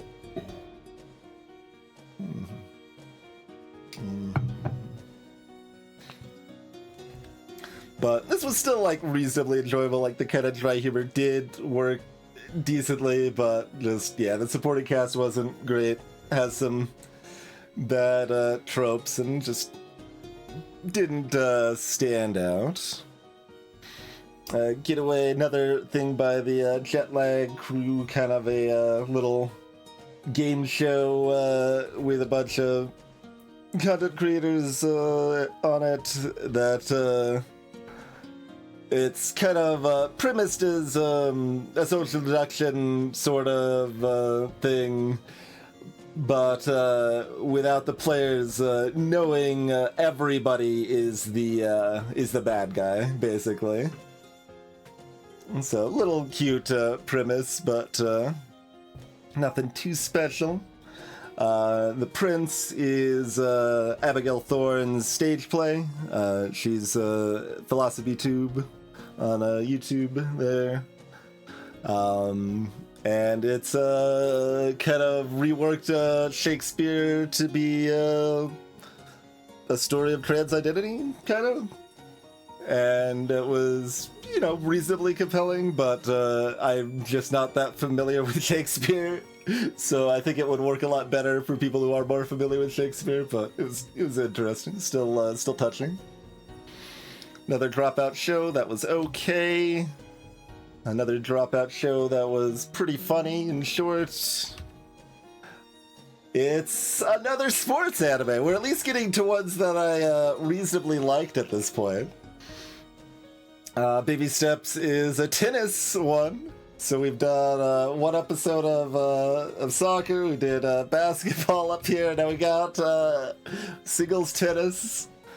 And kind of a romantic subplot plus tennis sports anime story.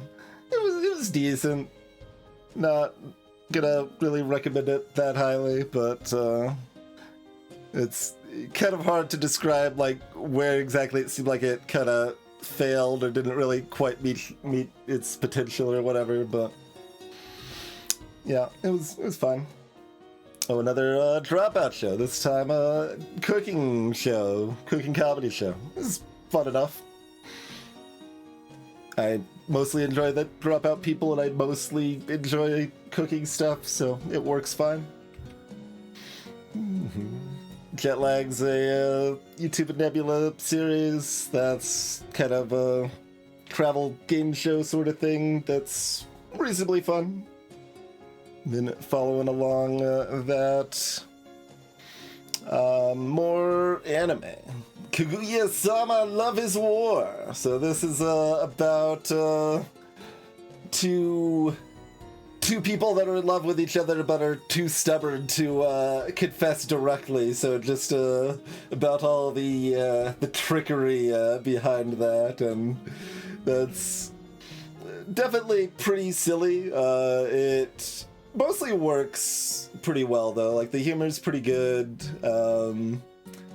and Like, there's definitely work done in, like, the localization to make the dub good and make sense. And, yeah, exactly. I should have got it. Like, it's, they consider, like, it's too, much weakness to be the first one to confess, so they're trying to make the other person confess to them, and that's kind of dumb, and it's, like, definitely a bit drawn out on that front, but enjoyed it well enough. I'll probably still keep watching in season 3 and see if it remains good or whatever. It's like right on that borderline, but still pretty funny. I should look up who does the dub voice for one of the, like, I don't know, the most important secondary character, I guess. Like, they just really seem to be having a good time and are kind of nailing the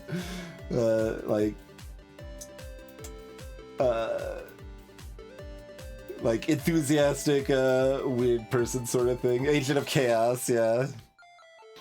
Hey, look, it's another sports anime, this time about long-distance running.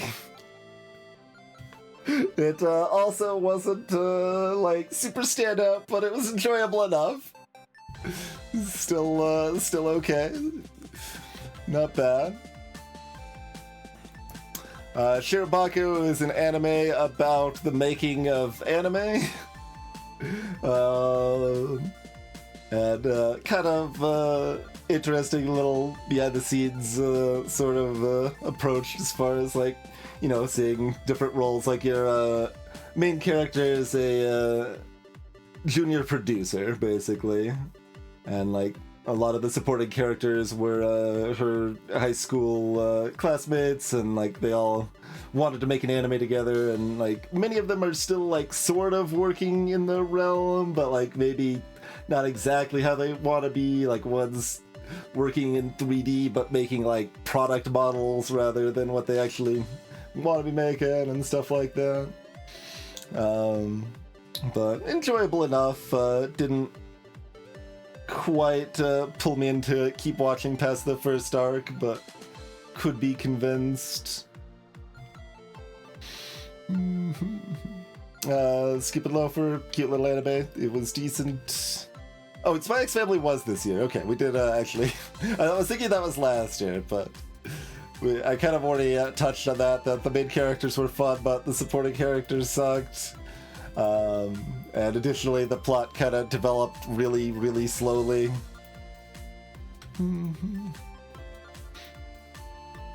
Summer Wars anime movie, that was pretty cheesy, but still mostly worked well enough and had a good time with it. Alright, then there's the worst of the official Taskmasters. Worst of the official English Taskmaster. Nope, that's still not true. I haven't seen the bad American Taskmaster, which I assume is worse than the New Zealand one, but of the official Taskmasters I've seen, it is the worst one anyway. New Zealand not as good as the other ones, but still reasonably funny. Like, I guess I should actually add a comment there, but the main host of the New Zealand Taskmaster is just, like, clearly worse than the other hosts of the other Taskmaster shows. For those unfamiliar with Taskmaster, it's like a show with comedian contestants, I guess, that are just doing various tasks. So, like, they're assigned knock over this wicket from the furthest distance or something. So the implication is that they're, like, supposed to throw the ball, like, this was just in the most recent New Zealand thing that I watched right before starting the stream, so that's why it's on my mind. But like a cricket wicket, the implication is that you're supposed to throw the ball at it, but, like, that's not within the restriction of the task, so some contestants might be more creative and try to figure out a way to use, like, a rope to pull it from a greater distance or things like that. You watched season 1 through 8 of Taskmaster last year and almost no other TV. Not the worst choice. Not the worst choice. certainly enjoyed Taskmaster. But yeah, the various hosts kind of keep things going, but the New Zealand one's just like super deadpan, not very funny, and also like has the most disagreeable, like because they ultimately judge the contestants and like rate like how many points they give them for various tasks and stuff like that, but like their judgments suck a lot more than the other Taskmasters do. Let's see. Legend of Hay. Mixing it up. This is Chinese animation instead of Japanese animation. It was cute and fun. Yeah. Exactly, Shinigami. Exactly. Their subjective judgments are factually incorrect under multiple occasions. But yeah, Legend of Hay was decent. Total Forgiveness is a dropout show premised on two of the dropout people basically making like challenges for the other to complete, and kind of like they build up funds if they're able to complete the challenges that they present each other, and it is like to the end of like paying off their student debt sort of thing.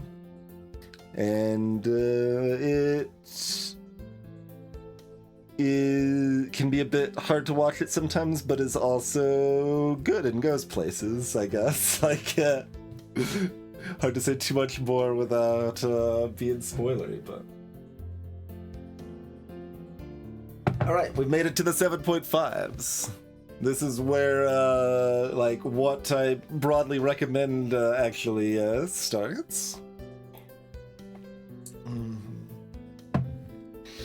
So Pokey the Rock, a ultra shy girl wants to join a band and does so, and it's cute and it's wholesome. Basically, is the show. It was pretty good. Dr. Stone, more anime. Like I said, watched a lot of anime last year. Dr. Stone, the premise is that the world was mysteriously, like all the people of the world was mysteriously turned to stone. And someone, Senku wakes up like 3,000 years later or whatever, and starts figuring out how to rebuild, and there's some other developments on top of that, and like essentially the core appeal that's really cool is just like really a recurring thing you'll see me like enjoying about a lot of the shows is when you've got just people working together towards a common goal. It's just pretty fun to watch for me in general, I think, and or to read. Also, many of the books that I've liked are in that realm too. But you just kind of see like the redevelopment of technologies, and like it's, you know, not like realistic in many realms, of course, but like it's your kind of main characters kind of superhuman intellect and like just super studied science all throughout their childhood, so they know all these ways to recreate some things, and yeah, just kind of really satisfying to see kind of that progress and develop and stuff. So it has some weird story bits that don't quite connect or land super well for me, but the core of it is a lot of fun. There's Frieren. Like it's kind of hard to describe what like feels tropey about it, but like it just seemed kind of run-of-the-mill in some of its approaches, and it was also kind of slow-paced, but then it just kept doing this really clever connection to the past sort of thing, and kept dropping these emotional hits that were affecting, and like, so I do like Frieren. It is good. It's, I don't know, there's several things that end up in that category that, like, I mean, I don't think I'm inherently against liking things that are popular, but I guess there's some resistance. Like, Frieren's super, super beloved.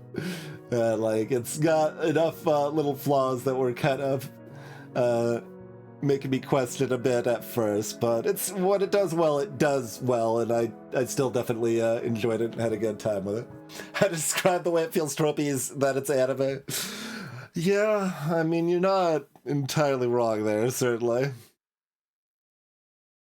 But yeah, like the premise of Frieren is the kind of main character that you're following is an elf that was part of an adventuring party, and, you know, a long time has passed, and the other people in the adventuring party weren't elves, so they aged, and she didn't, and kind of building on the ramifications of that, and how the present connects to the past, and stuff like that, and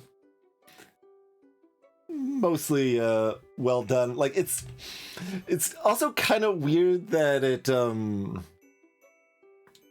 almost, like, feels afraid to, like, give a emotional gut punch. Like, it would much rather, like, poke you with little emotional needles instead. They're like, all right, we just want you to, like, tear up every other episode, but we never want you to, like, properly sob. This is seems to be the way Frieren's designed. It's kind of weird, but yeah, it's pretty good. It's almost like a Hollow Knight category for me, where it's like, all right, yes, it is good. I do like it. But yeah, just be a little sad the whole time, instead of a lot sad the whole time. But that's a few more entries down. Hazbin Hotel, more animated, not anime, but animated.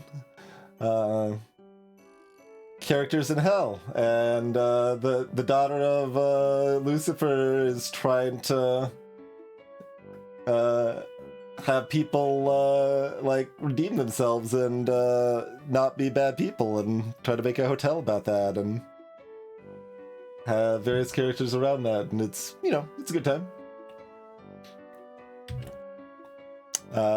More Taskmaster.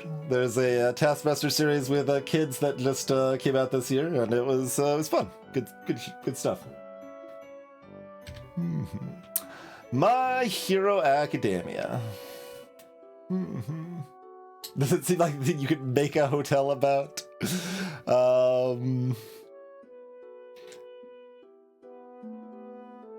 Yeah, like just considering everybody's in hell, like, it's a little more freeform, and just the idea is that you could come live at the hotel and be in theoretically like-minded company or whatever, and be in a safer space than the rest of hell or whatever, I guess, but sure. Yeah, kind of a halfway house. I mean, it's named hotel, but yeah, like.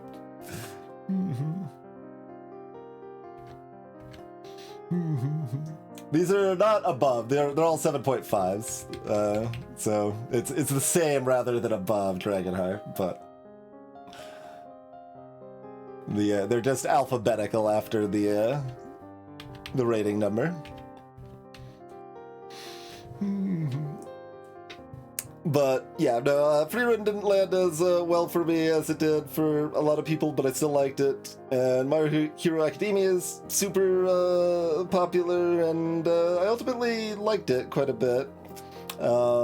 This is actually another one that was kind of inspired to be watched by the Good Sports anime, because I like It was kind of actually the first thing I watched after that, since I basically knew that like the other sports animes and stuff that I would watch would be worse, and they were. But so I kind of picked that one up on a recommendation of like, well, you still have kind of like people working together towards a common goal sort of thing, and that does take a while to build up in My Hero Academia. Like, it's a lot more individual focused in kind of the first season and stuff, but there's just enough there to keep my interest until it kind of gelled a lot better. It has the standard almost anime caveat that one of the characters is super pervy and the show would be better off if they weren't in the show at all. But otherwise it was good, and I enjoyed it more than I expected to, and yeah, just kind of had a good time with it. I do wish some of the characters had more showtime, like Watraka and Sue were like the best characters, and they aren't there nearly as much. Instead, you got Bakugo there all the time instead. So give me like 50% less Bakugo and 100% less pervy character that I don't even remember the name of. And just replace that with the other characters. Replace that with Fire and Ice Friend and Frog Friend and Gravity Friend.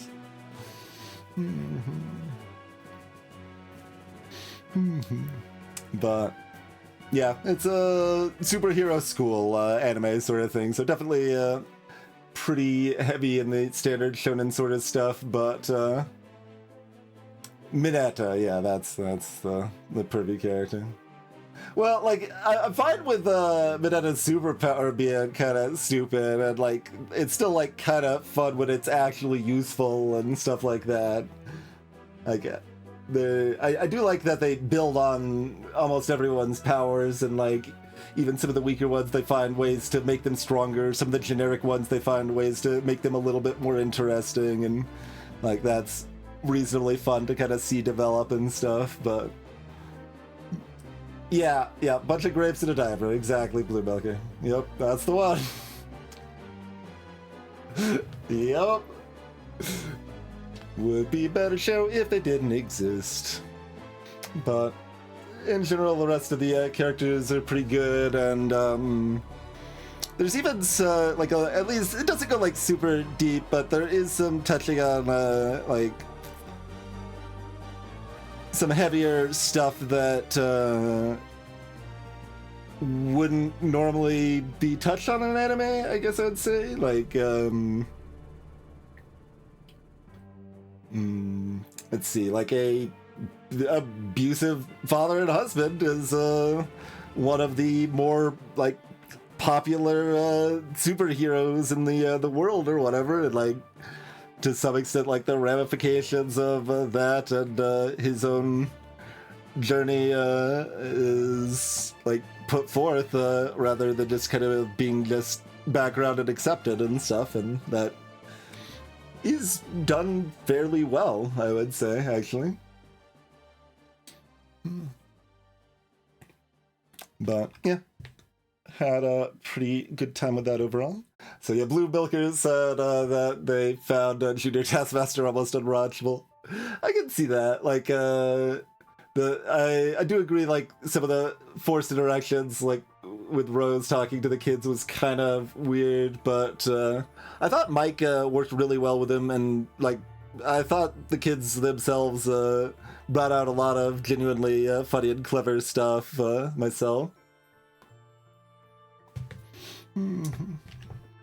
What if Superman is a bad guy? Like, to be clear, that's not the main character. That's kind of a side story thing. But yeah.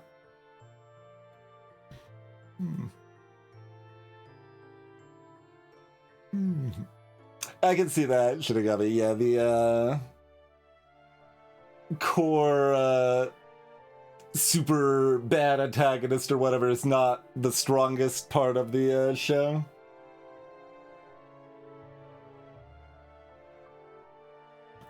but it doesn't detract enough from the cool characters working together stuff and development of their powers stuff that is really appealing to me, I would say.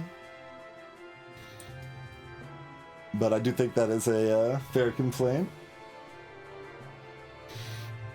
Yeah, I mean, that's part of why it was surprising that I personally thought Junior Taskmaster still worked quite well. It's like the kids, I mean, obviously it's a lot of good editing and stuff to skip over parts where the kids were a lot less entertaining or interesting or whatever, but like there's just a lot of pretty clever and fun stuff still happening that felt like normal contestants in a lot of ways to me.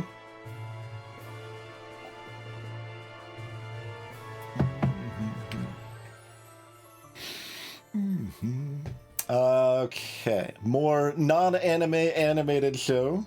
Scott Pilgrim Takes Off. Had a good time with it. It seemed like it's a Scott Pilgrim show that isn't all about Scott Pilgrim, and that worked pretty well, I think. Enjoyed that pretty well.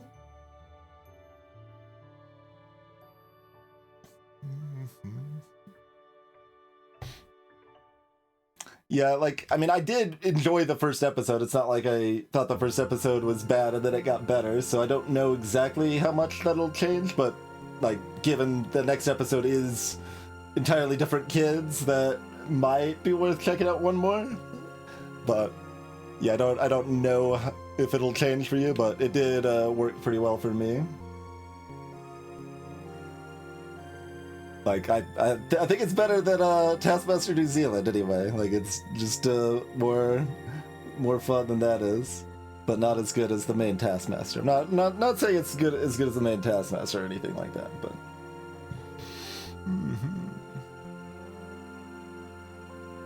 Right, Blue Milker, exactly. Yeah. Scott Pilgrim is not the good guy. Yep, exactly. Yo. Space Ghost Coast to Coast. This is like a lowered rating since this was a childhood favorite or whatever. I'd rewatched some episodes recently-ish, and like it was still funny, but not nearly as good as it was. So. Spider-Verse number 2 was still pretty good. Didn't wow me like Spider-Verse number 1 did. Is this only the second movie? I don't watch that many movies. I like shows a lot more than movies, but yeah, it was still good. Just not as good as the first one for my taste. Star Wars Andor. Normal person show. Imagine that. It's not all animation. Only, like, mostly. Being half a movie, yeah, I can see that. Yeah.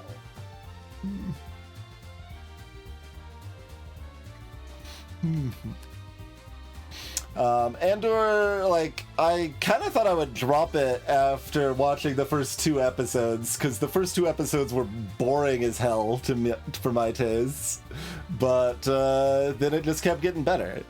So, I did ultimately like it. And I'm not, like, very enthusiastic about Star Wars by default. Like, so I'm not, like, in love with Star Wars. It's not necessary to like Andor. It does kind of touch on some of what we were talking about earlier. Like, the main character's not a complete asshole or anything, but it's still not the type of character I'm most likely to enjoy watching. But ultimately, it was still pretty good.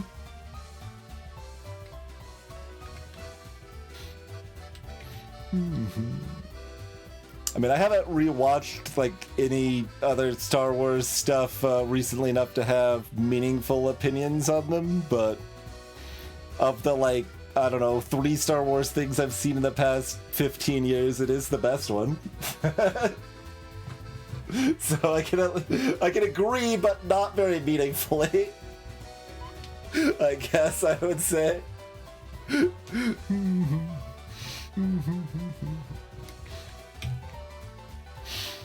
More Taskmaster, this time a fan series. So Taskmaster Minnesota is on YouTube, and if you like Taskmaster enough that you might consider watching a fan series, it's good. I had a lot of fun with it.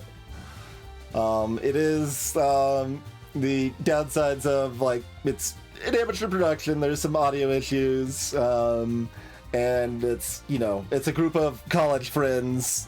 So, like, it's a group of college friends in Minnesota. And it's not a diverse cast of characters at all. But otherwise, they clearly love the source material and did a good job with it and had fun with it.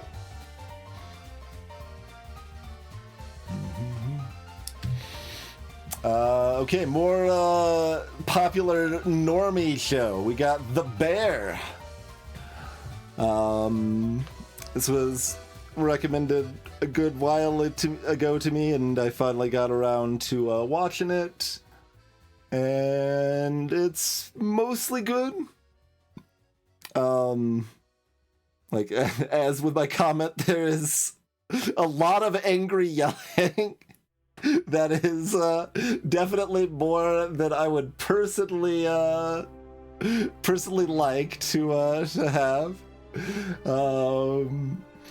And I kind of thought it was only 3 seasons. Like, I was kind of surprised halfway through the season 3 when it was clear. It's like, oh no, this is not gonna be the last season, is it? So it's a little drawn out there, and it'll be interesting to see where exactly things go, because it has ended season 3 pretty open. But for those unfamiliar, a cooking drama, I guess you would say, like a professional chef ends up, I guess, inheriting his brother's hole-in-the-wall, like, sandwich shop or whatever, and, like, ends up kind of trying to turn it into a more proper restaurant, and the kind of development of the various characters and employees and stuff there, and a lot of restaurant yelling. a lot of restaurant yelling. But it's good.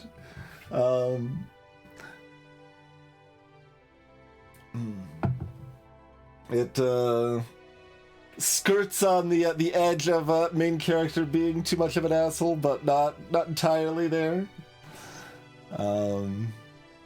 I just, I like some of the other characters, and I don't want the main character to screw it over for them. That's kind of where it's left out at the end of season 3, I guess I would say. It's always a dance of, like, how much do I want to go into detail, both for spoiler reasons and because, like, people that haven't seen the series aren't going to care about some of those details, but if some people have seen the series, they might want to discuss some of those details. So I'm just going to dance it around, seeing if people in chat bite at anything. Otherwise, we'll just kind of keep moving on. I think it makes sense. Turtles All the Way Down, a movie version of John Green's book of the same name. Relatively short novel with the main character having proper obsessive compulsive disorder. And just touching good story. I don't think it's as good as the book, but it was still good.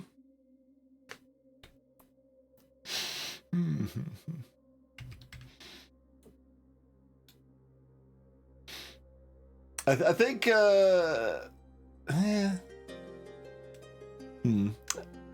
I know that's used in Discworld. I'm trying to, like, guess if I think that actually came from Discworld or if it was just used in Discworld. I guess I'm not actually sure. I think it's older, though. Okay, Hive also thinks it's older. Okay.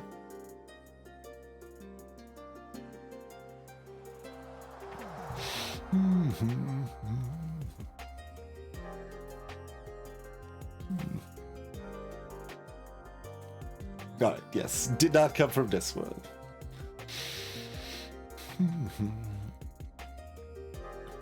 Okay. In and of itself is a movie version of a stage play, and it's really cool. Just again, my comment kind of covers it there, but it was something that I don't know where it was recommended from, and like it was just kind of like chilling in the recommended list for a while. And when I went to watch it, I had no idea what it was even gonna be when I watched it. It was just like super unique and just compelling and interesting, and it's kind of a I guess like a biography you would say, but like it's kind of a stage magic biography, emotionally touching, unique blend of stuff. But it was really cool. Just really enjoyed that one. Recommend that one a lot.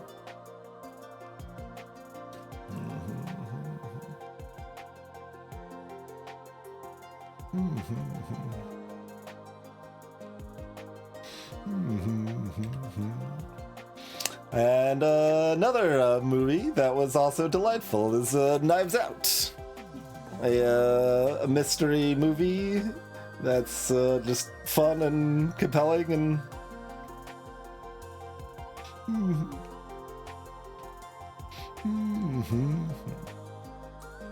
just a good time. I don't have that much else to say. It was delightful. Let's see. I'm trying to think. I think there's like 2 left below this or so.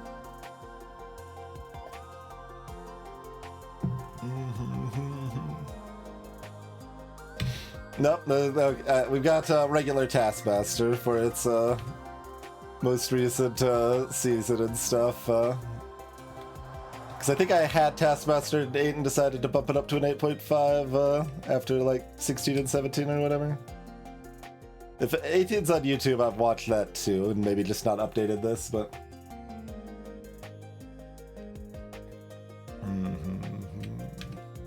I have not seen Glass Onion yet, no.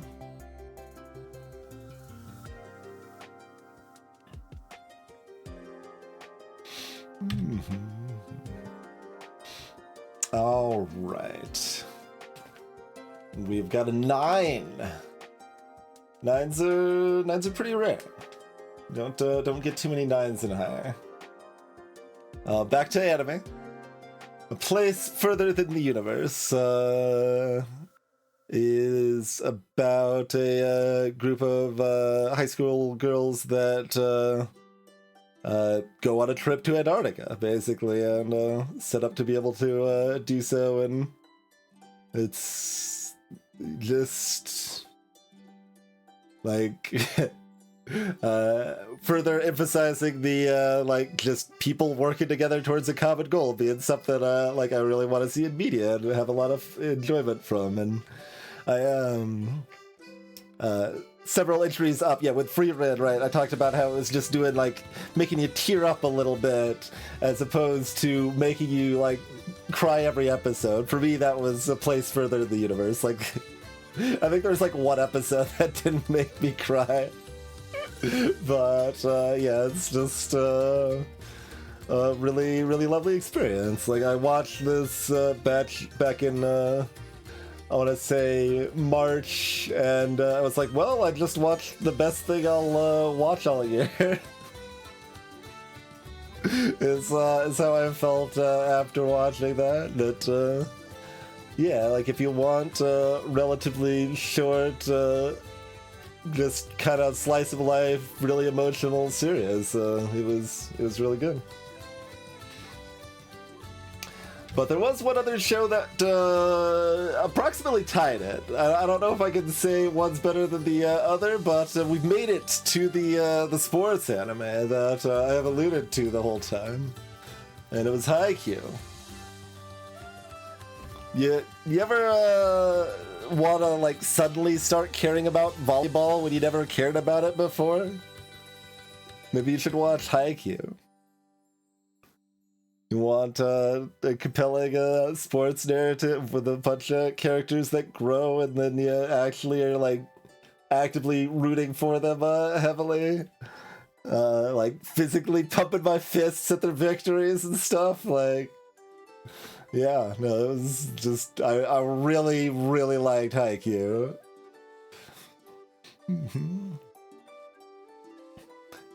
It's kind of once again has to have a caveat, as most of these anime do. I don't need a caveat for a place further in the universe, so that's another bonus for that.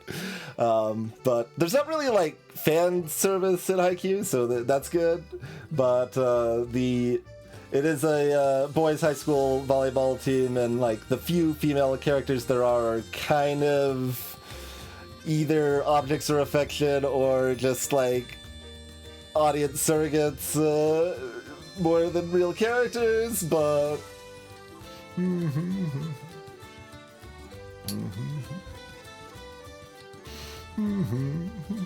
hello, Jackfire. But yeah, like as far as a proper sports anime goes, this was the first one I ever watched, and you know, I was reasonably skeptical considering I'm not particularly fond of sports for the most part, but yeah, it just it really landed well for me, and I just had a really good time with it. Once again, touching on people working together. Like, it doesn't really necessarily matter what that common goal is, but if you've got compelling characters developing while working towards a common goal, whether that's traveling in a spaceship or going to Antarctica or getting better at volleyball, apparently you can sell me on it.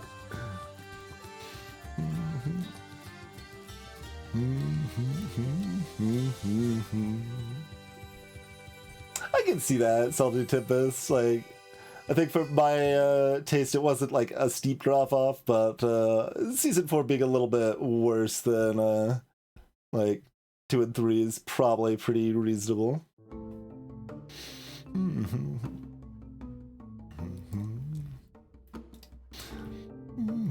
And yeah, as far as like, it's not quite concluded with what's in the anime side of things. So I have been considering if I should read the manga, but certainly some of what I like about it is executed really well on the anime side. Like, the music is noticeable, like with the freaking like the strings kick in and shit's getting like real. Like, I love that. Love it.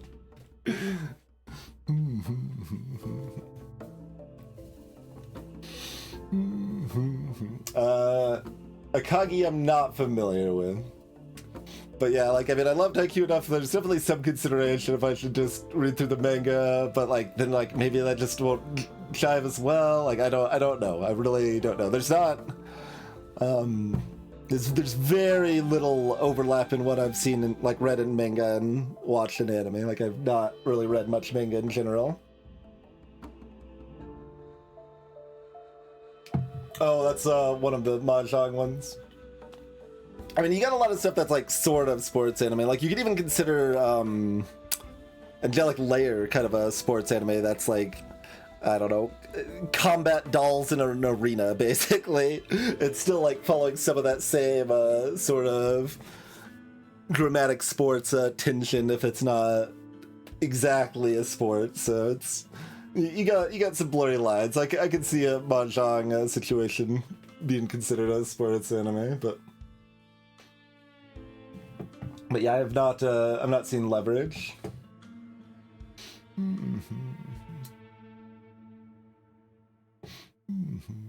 And the last or not last year now, 2023, this is the book that like first kind of crystallized that thought for me of like, oh, you know, I just really want like a group of diverse people like working together towards something. If you do that well, I'm probably gonna like it. Like, that's reading this book 2023 is what kind of started me having that realization, and it's held pretty true with my my favorite hits of last year, certainly. I've certainly seen Chihayafuru listed amongst sports anime.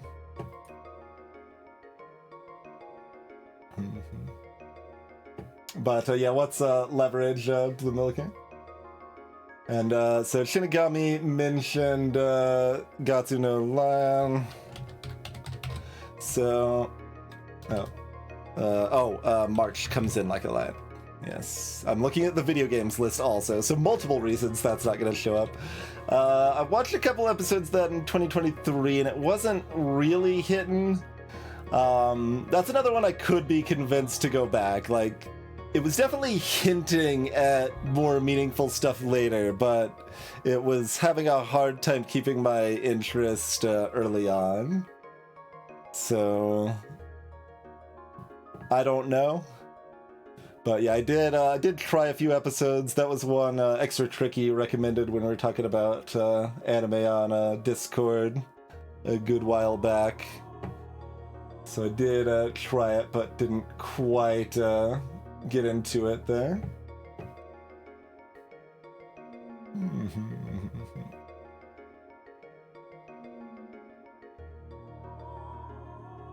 Interesting, Blue Velker. Okay. Gotcha. The distinct honor of you rewatching it the most, and you almost never rewatch anything. Interesting. Yeah, like it's always a tough dance, right? Like you get something recommended to you, and you can at least see hints of why people probably like it or why it might have been recommended to you, but it's not really appealing. So like, and most shows it's pretty reasonable to get a good vibe of it after about 3 episodes. It's a real dance, because sometimes it's like, okay, well, this started slow, but then it really got going and was really satisfying and it was worth finishing. But I've definitely had plenty of other times where it's like, well, that didn't seem like it was starting very good. But then I watched all of it and it just got worse or didn't improve. And I could have just watched another show instead, because there's plenty of other things I haven't seen. So it's always kind of hard to tell exactly when to cut it off there, but that's like when we talked about Delicious in Dungeon earlier. I could be convinced to try that one again at some point maybe, but it wasn't quite landing for me when I did try it. But speaking of rewatch and things you never do, you might notice there's a ×2 here. So I did watch Haikyuu for the first time in 2024, and then I watched it for the second time in 2024. I've literally never done that, but I was just vibing with it. It's like, what am I gonna watch now? It's just gonna be worse. I guess I'll just watch Haikyuu again, like. And it even like started as like in my head, I'm like thinking it through. It's like it was kind of like, haha, I could watch Haikyuu again. Wouldn't that be silly? That'd be quite the lark. Not that I would ever do that or anything. I could though. I could. Maybe I could watch it again. And then I just did, and it's worth it.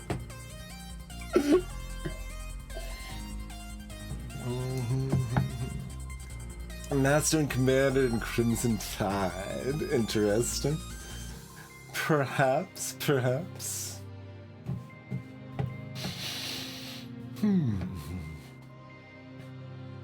But there you go. I could explode with a little more enthusiasm for the top-rated visual media that I can for games this year.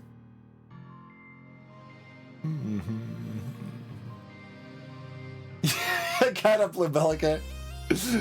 Then there's also the weird thing that, like, so the more, like, I don't know, sensible thing, I guess, would be like, okay, well, I'll watch it again, but I'll just watch the movie versions, which are just kind of recaps or whatever.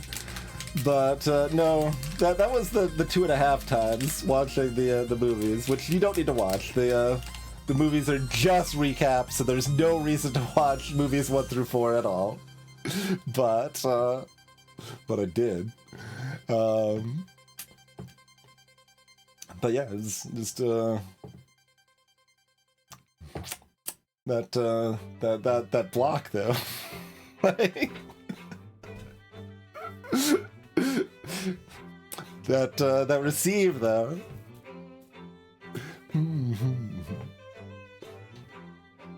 Like there's plenty of blocks and plenty of receives, but when I say that block and that receive, I think people who see the show know what I'm talking about. It's impactful. It sticks with you, but it makes you want to go for a run. But yeah, I haven't rewatched stuff super often, but got some. Like we got rewatches of all of my my highest rated things, basically. Well, many of my highest rated things. Depends on where we do the cutoff, but.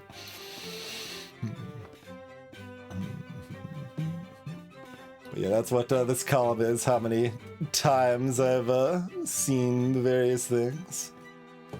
But when it's a bit long enough, it's a pretty satisfying rewatch. And rewatching Angel Beats was actually pretty uniquely interesting because I didn't like it. It's also a factor just that I don't remember things very well in general, so like it's pretty fresh on a rewatch for me. So for people who actually can like remember stuff more clearly, it might be less meaningful or whatever. But like it was almost just a fresh watch for stuff like this a lot of times.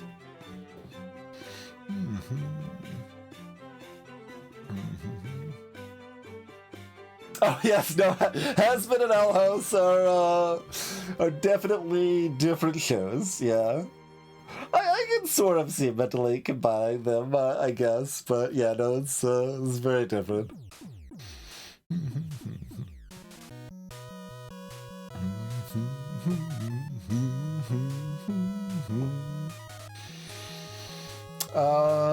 Okay. We've got just a little bit of small categories left, I guess. The category's not that small, but certainly not as big as games and anime and stuff.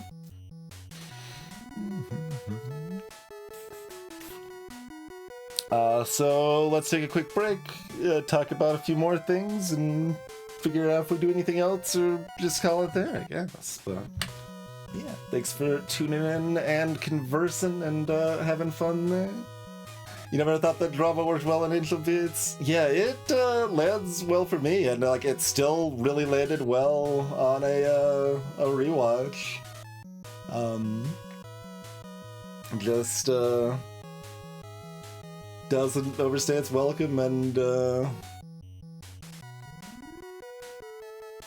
I'm trying to like think of like there's really just like there's the whole thing lands pretty well for me, and it was also pretty funny. Like on the rewatch, I was surprised at how funny it was, but like yeah, no, just ended up working quite well for me. If you actually want detailed thoughts, when I did my rewatch, I think I made a detailed kind of discussion of it on Discord. So if you actually care, you could probably just look up Angel Beats on the Discord and see what I thought there. But there was a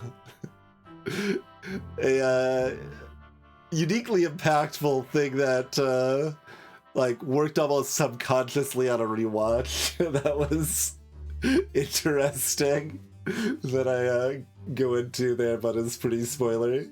Hello, Kivial. Thank you for the raid. We're just talking about all the games and anime and TV and stuff that we liked from last year, basically. Is what we're doing right now.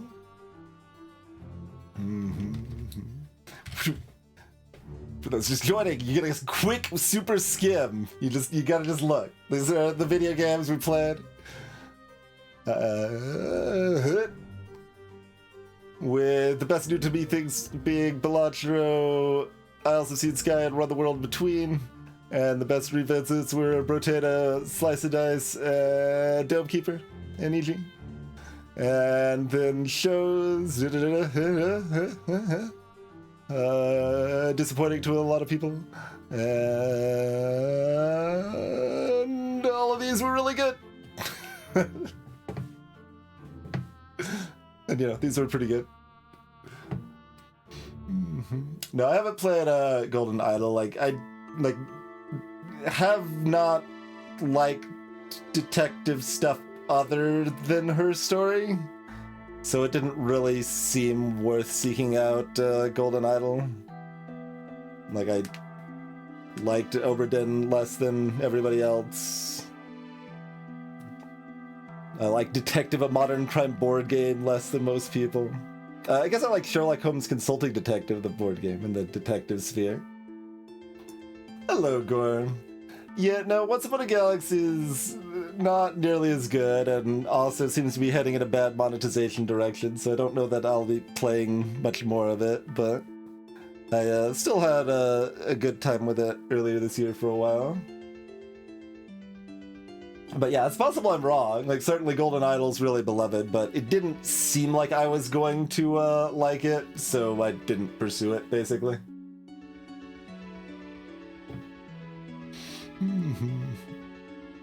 Oh yeah, no, not that many J4. No. Let's see, it was... Yeah, 51. 51 on the visual media here. So a third of that. I just basically spit out all of the stuff from the other sheets, from those two sheets anyway, onto this one, since those were the biggest categories. And that way I could have just the stuff from 2024. The other categories are small enough that I didn't see the need to do it, but yep.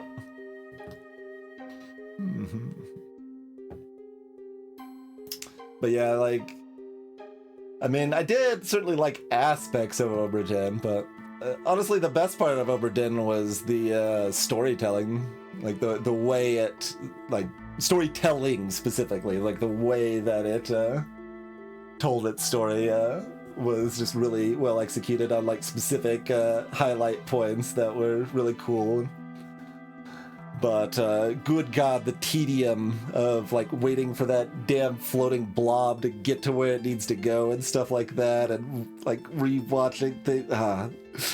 There's some really tedious parts that I really dislike, but that's been true in all of those. Even in Her Story, which I love, had a decent amount of tedium I did not like there.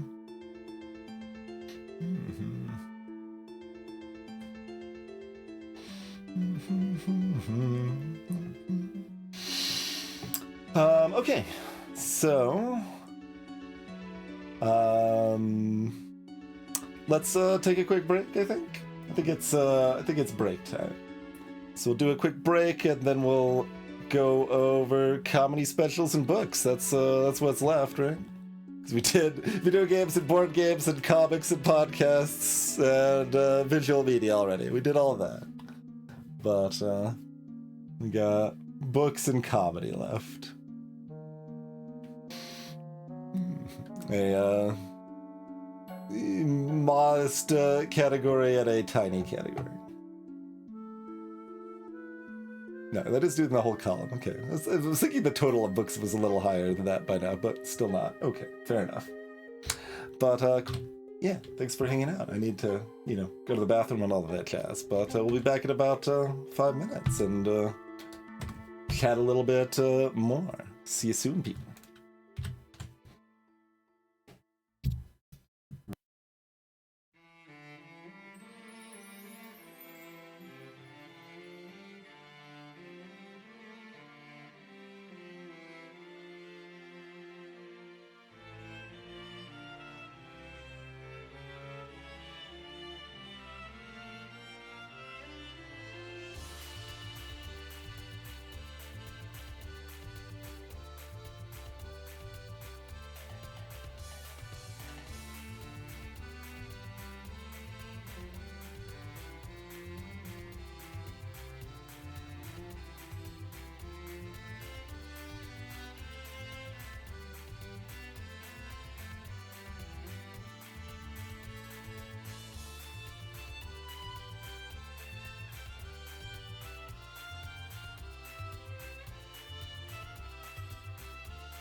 Disco Elysium is a narrative game about a detective.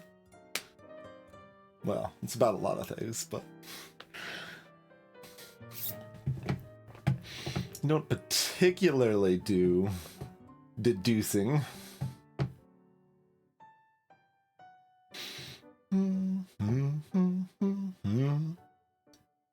Let's see. I was kind of pondering, like, if how many things there were that I had, like, seen a little bit of and, like, either given up on or almost given up on, but later came back to and loved. Like, it's pretty rare.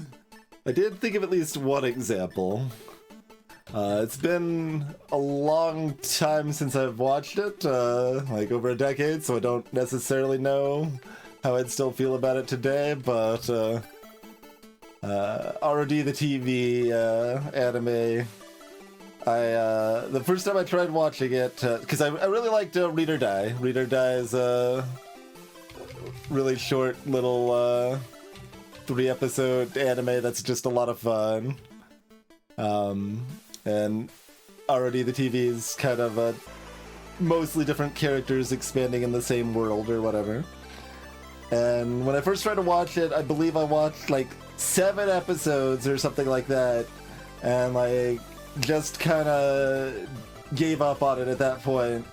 And then when I eventually decided to give it another try, like the 8th episode or something like that. I don't remember if those are the exact numbers, but the literal next episode after I had stopped watching previously is where it properly kicked up and got a lot of fun, and I liked it quite a bit.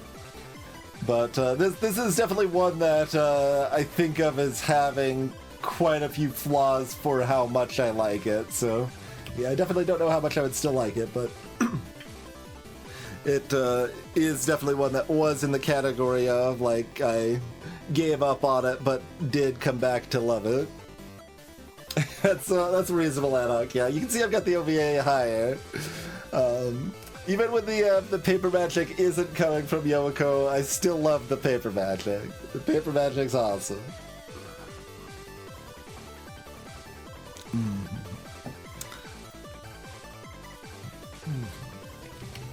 Like, ROD the TV does have bigger emotional beats, but also has weaker plotting in a lot of ways. And much less Yomiko, so...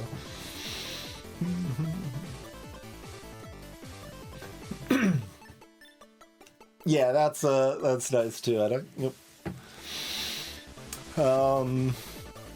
It's probably, like, not worth hunting around to see how many more of those there are for me. In board game form, In the Year of the Dragon is one that stood out in that realm. Is that I played it once and disliked it quite a bit, but tried it again with the right player count, because, like, exactly 4, I think, is what was good for In the Year of the Dragon, and liked it quite a bit more. Not that I've played that for, like, 15 years at this point, but it's not never. And there's certainly plenty of things that I don't expect to like at first, like before having, you know, watched or played it, but end up really liking when I do play it. But that's still a different category.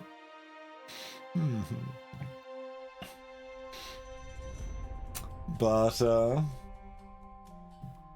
greetings, Gorb. Basically, it's like there is at least some precedent for going back and loving something. So, like, maybe March Comes in Like a Lion is gonna be in that category. But how much more likely is it to be?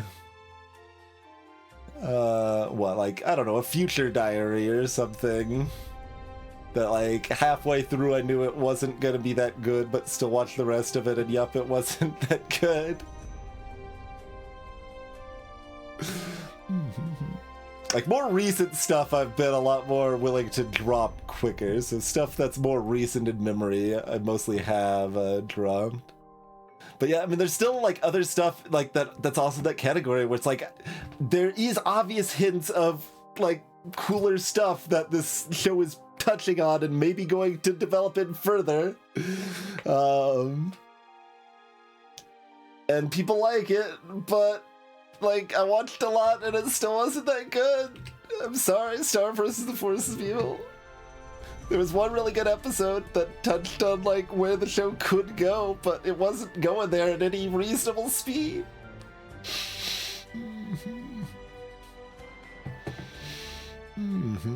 That's fair, Shinigami. It does have a really good opening theme as well. I think that was like definitely part of the reason I watched it, and that's never a good reason. Like I've watched a couple anime series because Yuki Kajiria was the composer for it, and watching for that reason alone was never a good idea.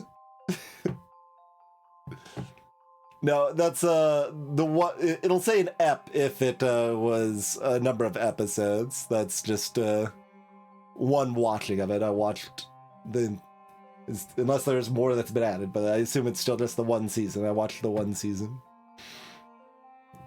In more recent entries, I've been trying to differentiate that more by putting like an S1 for the seasons or whatever, but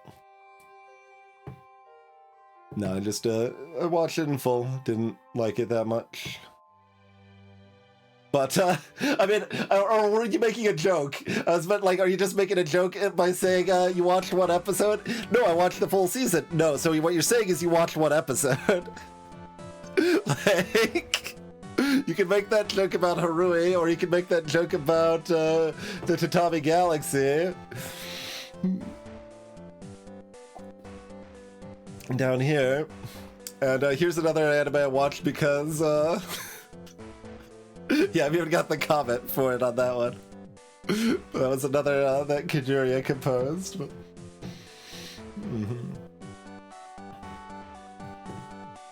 The manga is just chronological, really bizarre. Is it? But what? Isn't that the whole? Like, there's not a show otherwise, is there? That's the whole thing, isn't it?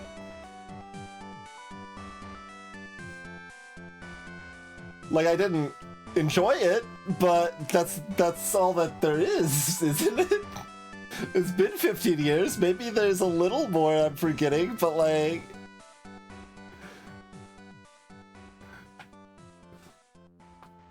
The story is a story if you watch it chronologically, I guess.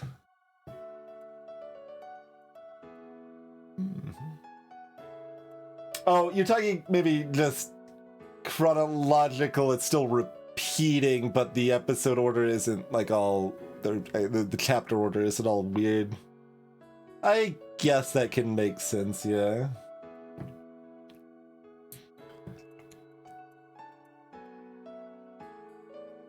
Like, I almost thought you were saying that it wasn't, like, repeating at all, and I was going to be extremely confused. But, anyway, that's all to say, like, I could see rewatching this, but giving it another try, but, like, it usually doesn't work out, but sometimes it does, and it might be worth it, and, yeah, I don't know. Okay, County. Like, I don't have a lot to say about most of these, and, like, they're just TV specials of some flavor that were either on a service or on YouTube or whatever. But there was some good stuff that I saw. Like, a lot of these people I don't, like, know well, I hadn't heard of very much, but Xing Wang has this kind of Mitch Hedberg style that was pretty funny and compelling. Hank Green did a comedy special on Dropout that was actually very good. It's about cancer, and it's really funny. Basically, is the short answer. But yeah, Hank Green's special was really good. Hey, Quizzo. Nicole Byer on the YouTube set here was really good. An evening of crowd work. Had a lot of fun with that. I didn't enjoy the other Dropout specials as much. The from LA to Zaki was still pretty good, but these two on Dropout were less of a hit for me than Hank's was. I guess that should say Dropout too, huh? If I can spell. There you go. That's the comedy stuff I watched. There's no, some 20,000. No, give me a count. 10. 10 comedy things I watched last year. Comedy's like got the like thinnest variation of ratings because most of the time it's at least a little funny, and usually it doesn't stand out so much that I want to give it like an amazing rating, but so there's like just a lot of like 7s in that category, but at least 2 that I could solidly recommend. Those 2 right there.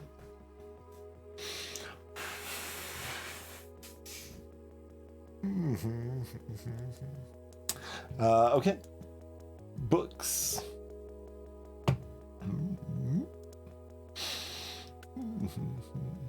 So, read a decent amount of pretty good stuff.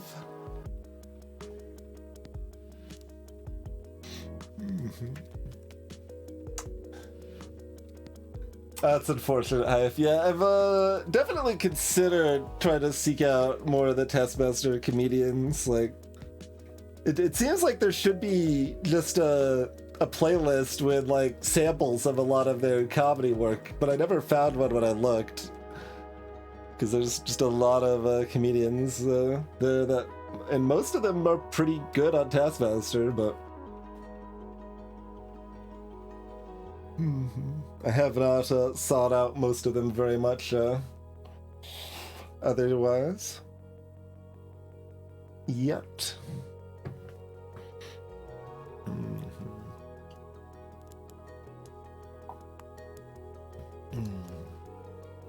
It's amazing how little I remember from books, despite like it being a much bigger investment a lot of times. Like, it takes longer to read through all of that stuff, but it just doesn't stick in my mind that much. But just most things don't. Most things don't. My memory for stuff like that isn't that good. That's part of the reason I like rate stuff in the first place. Honestly, is just like it's a log of what what media I've experienced, and at least a baseline note of how I felt about it at the time.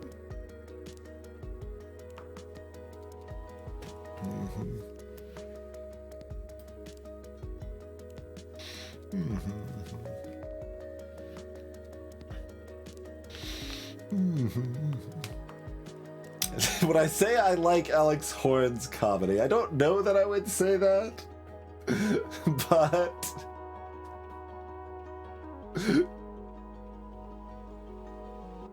yeah, like the weird jokes he does, but more so. Yeah, I don't know if that's something I need to seek out. They don't never hit. Sometimes they hit, but I'm not super enthusiastic about most of those. Let's see. Anyway, we've got Elias and Her Monsters. It was good. I read Lindsay Ellis's series. Lindsay Ellis, most known probably as a video essayist on YouTube and Nebula. Definitely a name most people that have watched a lot of essayists on YouTube are familiar with, at least. And she's got a book series, and I liked it quite a bit. Not without its flaws, but yeah, I had a good time with it. It's kind of a first contact sort of story with alien refugees kind of secretly landing on Earth and regular individual interacting and kind of becoming close with one of the aliens, and how all the shenanigans unfold with the aliens and the government, and etc. etc. Read my first Brandon Sanderson book, and it was fine. It was decent.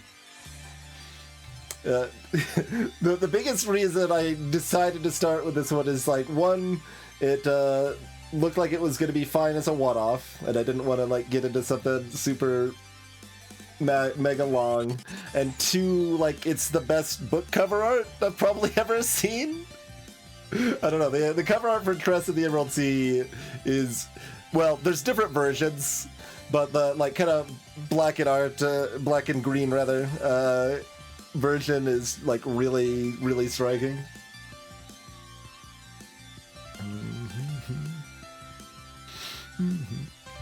But it was fine. It did not encourage me to read more Sanderson, but I enjoyed it well enough, basically. Read some more Becky Chambers stuff we briefly touched on earlier. I really liked her Wayfarer series quite a bit, and that's kind of what sparked the realization of how much I love the group working together sort of thing like that. Oh, that reminds me, I should make a note for Leverage at least, to at least look into that so I don't forget. There we go. Okay, but yeah, Becky Chambers also wrote these two, I guess, novellas, much shorter, kind of little parable-like stories that are pretty good.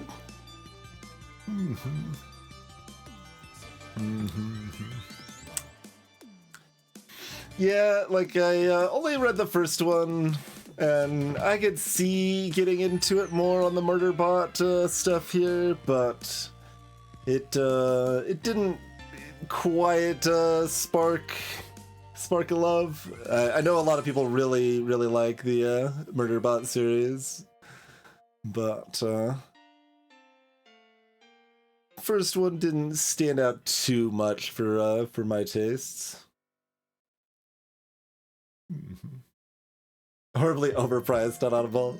I can see that. It is very short.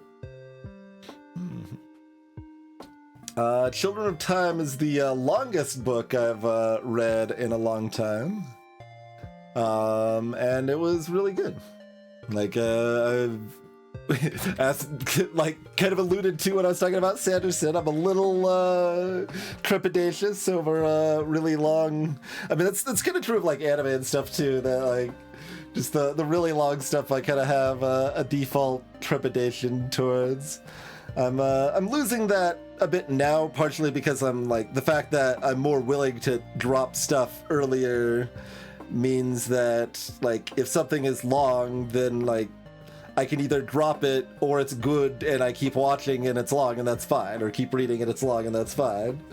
So I'm starting to, like, drop some of that trepidation. I still have it a bit in books, I would say, but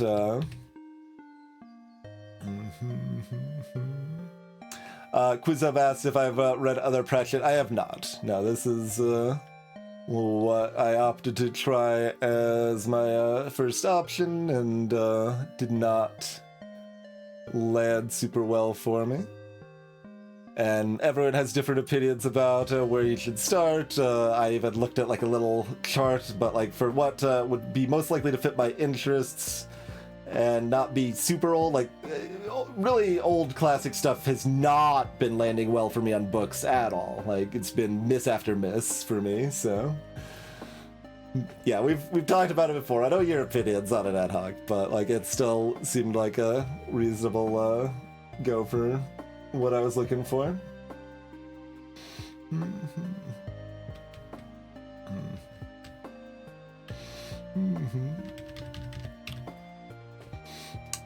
Yeah, if the even parts were too boring, I could see the pacing missing on this in Children of Time, Dragonheart. Like, it was still interesting enough for me, and it kept, like, it did a good job hopping back and forth in a way that it just worked for me. Like, it did not end up feeling too slow-paced for me.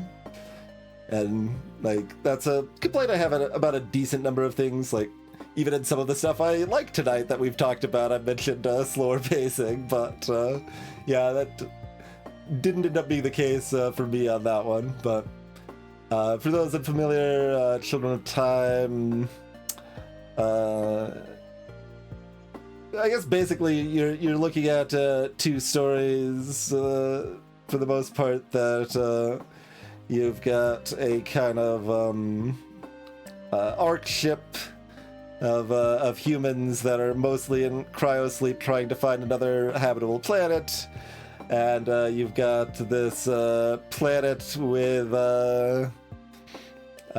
spiders, like just infested with spiders that are becoming super intelligent due to human bioengineering meddling before like a collapse or whatever, and it develops interestingly and satisfyingly, I guess I would say.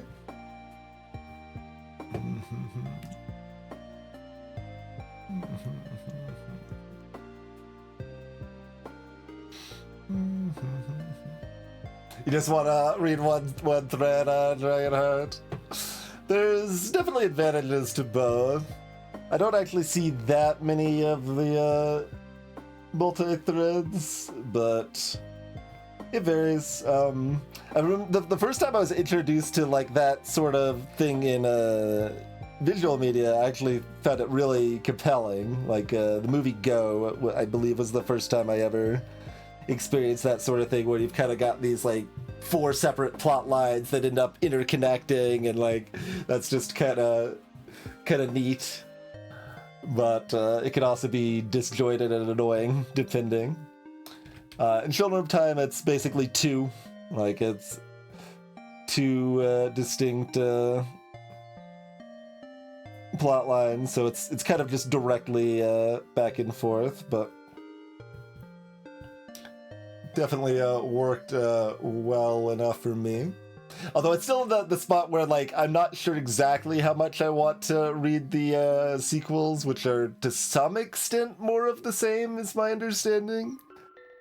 But, like, I did like it quite a bit, so more of the same is not necessarily a bad thing, but yeah, it kind of felt like if I feel compelled to reread this, then I should just read one of the sequels, is probably, like, kind of the spot that it seemed like for me, but I don't know.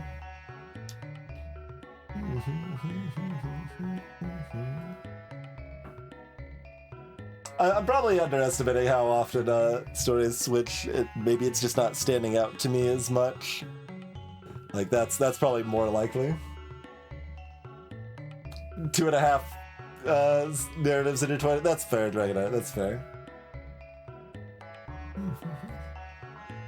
Francis Harding, I'm not familiar with. No.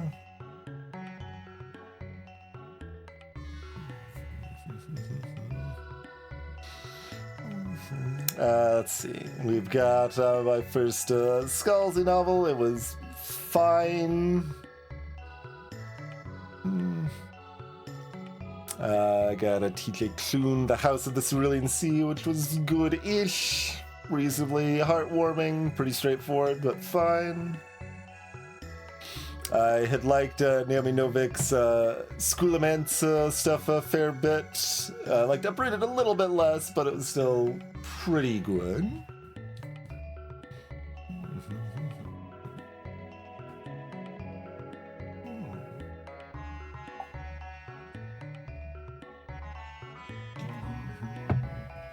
And the Fly Trap.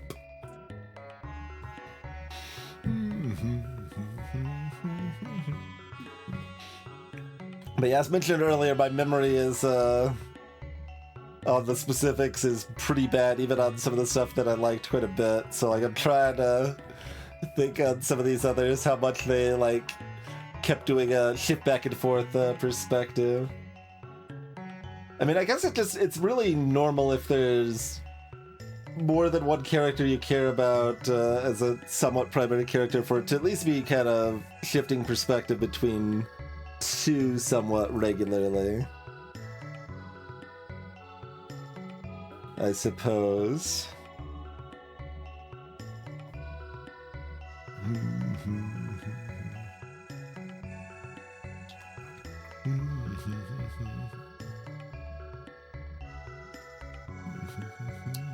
I can just...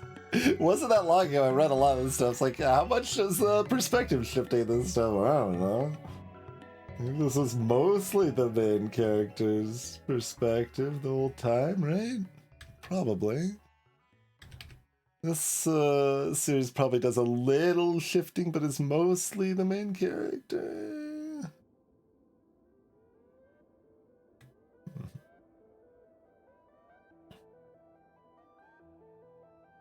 Right, they were a little too discreet for the most part. Yeah, I could see that. I could see that.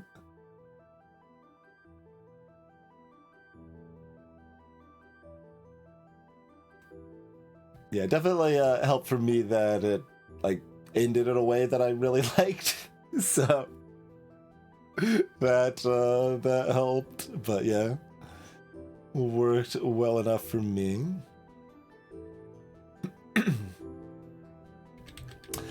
So yeah, like as I mentioned, classics have not been landing for me at all. So that includes Wizard of Earthsea here.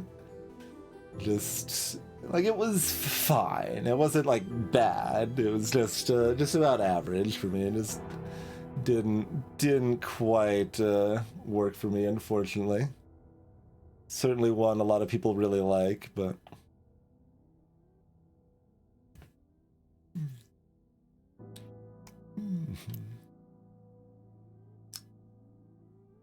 But yeah, as far as books I've read since I've started, like, you know, reading again in the modern era,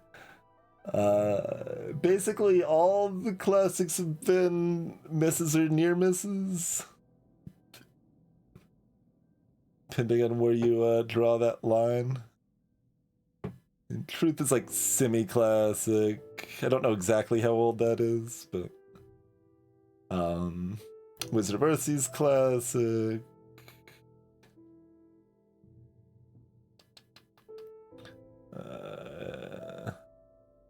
Actually, how old is Little Prince? You could probably count that as classic, right? And that one wasn't a miss. It's kind of a weird one for that, though, but Ubik is a classic, kind of a miss. Beljar is a classic, was kind of a miss. Slaughterhouse 5 is a classic, it was a miss. Hexwoods is at least close to a classic, it was a miss. The Alchemist is a classic, it was a soft miss. The Old Man of the Sea and Brave New World are classics and were kind of a miss. So, yeah, the classics have not been landing for me at all. Other than, I guess, The Little Prince.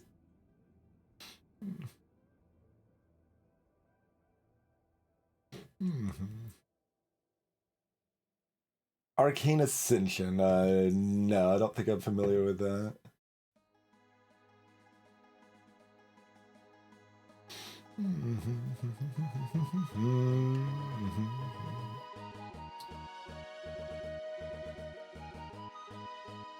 I mean, yeah, my understanding of, like, the age and content, it's probably unlikely I would enjoy Guards, so that's why I didn't start there.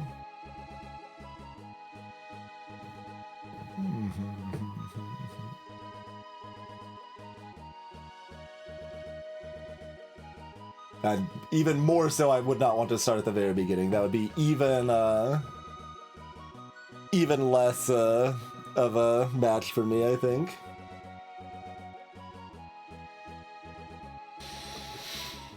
Three-body problem, painfully unreadable. I mean, it's a bit clunky, at least.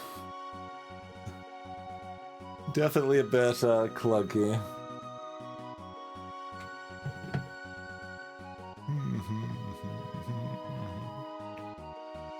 A different type of clunk to try to find a segue was the Goblin Emperor, that is a distant relative of royalty, poor goblin thrust into the throne sort of a situation.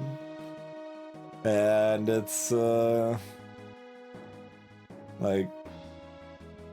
assumedly done on purpose, that you're just kind of thrust into it and everything's a confusing mess, to put you in the same perspective as the main characters in, but it certainly does make it much more confusing and harder to follow.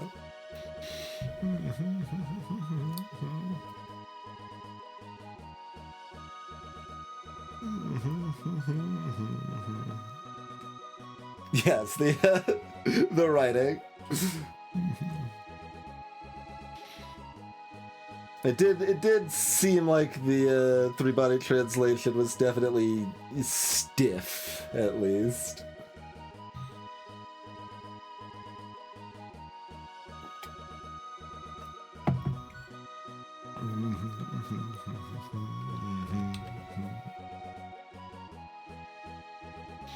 Yeah, the fantasy that I had read, most commonly has something like a map up front or whatever, or maybe a short description of some of the key places or characters or something up front.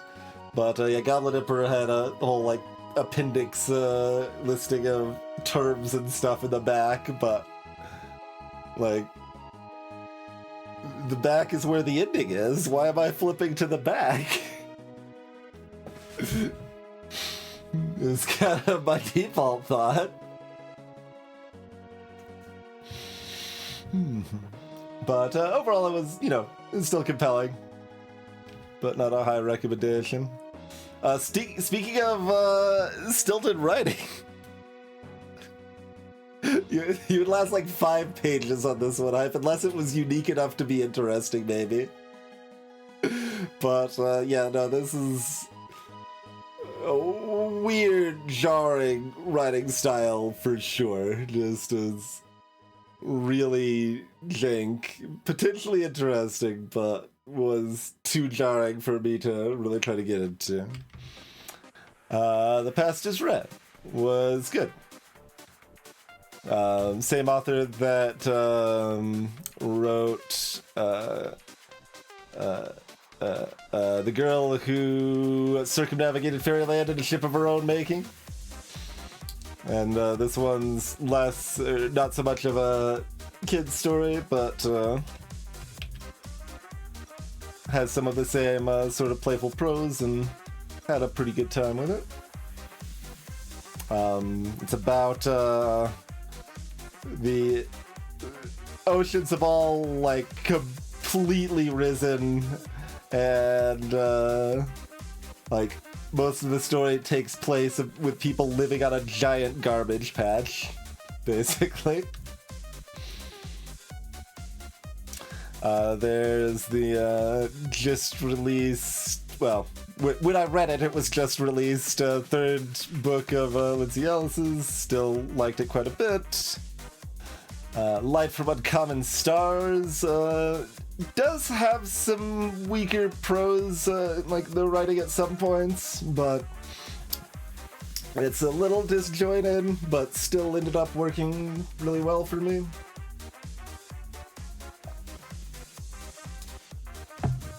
And Undertale is a relevant plot point in the book, which just felt kind of bizarre to be reading in a physical book to some extent.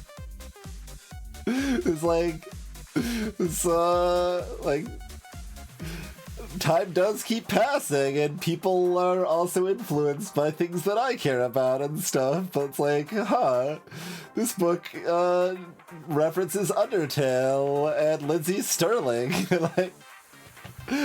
Those are modern things. Books don't talk about modern things. But yeah, it was a bit jank, but still good and touching, basically. Gideon the Ninth. It's like Homestuck. And incidentally, this book has people listed in the front of the book, not in the back. To touch back on that earlier conversation in the Goblin Inferno. It does list the characters at the front of the book. And even with that reference, it's still difficult to keep them straight, but partially because... there you go, Hype, okay. I couldn't remember it quite well enough to describe it, but yeah. There you go. It's certainly different. But yeah, Gideon, it's kind of plotting. It takes a while to get going and has kind of an excessive amount of a middle, but does mostly tie together the threads that it opens up, and was pretty enjoyable. But it was interesting to find out that the author had literally written extensive like Homestuck fan fiction, because I had described it as Homestuck like before knowing that. So, but another one in the category of like I reasonably enjoyed it, but probably won't read more in the series. I know this one's also super beloved. A lot of people really love Gideon, but. And yeah, that's it for this for last year.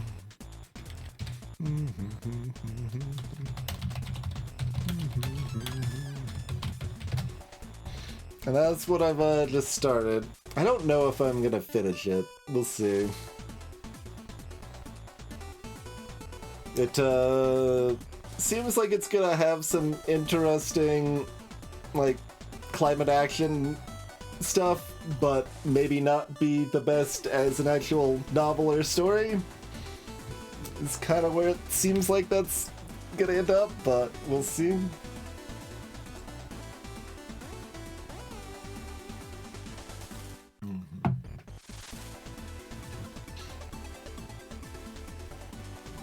Yeah, I mean, I figure, like, it didn't shine brightly enough, and there's enough other stuff to that are like, you know, there's in my modern life I've read 62 books, right? Like, or 61, I guess. No, there's no header here. Okay, 62. It's there's plenty of other books, so most of the time when stuff's only pretty good, I'm not usually looking to jump in the sequels. I have not read any Yunhali, no.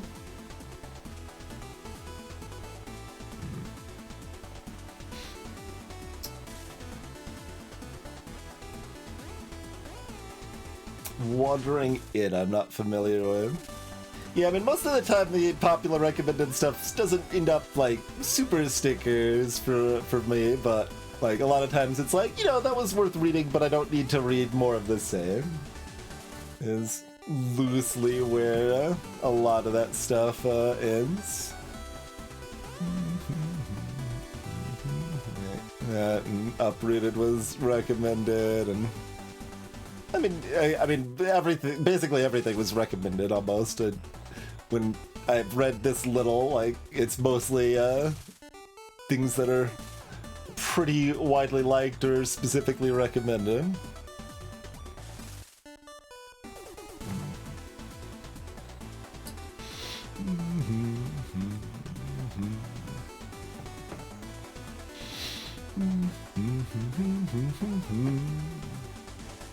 Okay. Is that 2024 wrapped up? Anybody else have any favorites they've recently seen? You enjoyed the second Earthsea book a lot more than the first one?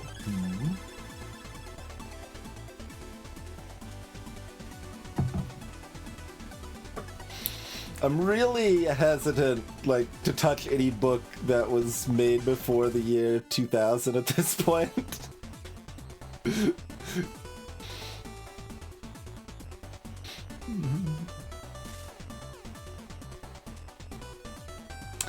Yeah, I've definitely heard some people talking about Hundreds of Beavers. That has made some top lists as a, I guess, what, irreverent comedy sort of thing.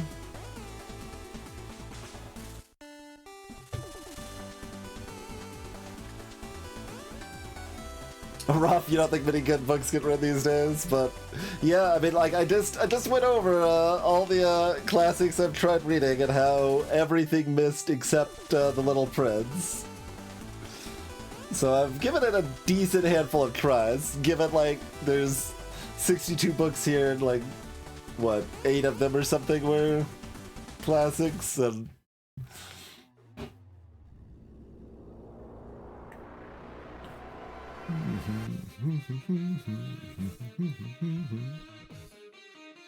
yeah, modern live action Looney Tunes. I have no idea if I would like that or not. Like, I guess by default it doesn't super sound like my wheelhouse, but it's definitely possible that it lands really well. And like I said, I mean, I have already heard about it because it was on mention of some other, like, critics' favorite things they watched in 2024. Go older than classics. Go the super classics. Do some Alexander Dumas or something. I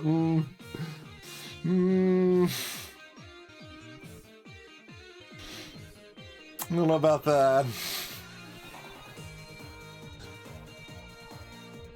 Not terribly interested in throwing down on Shakespeare either.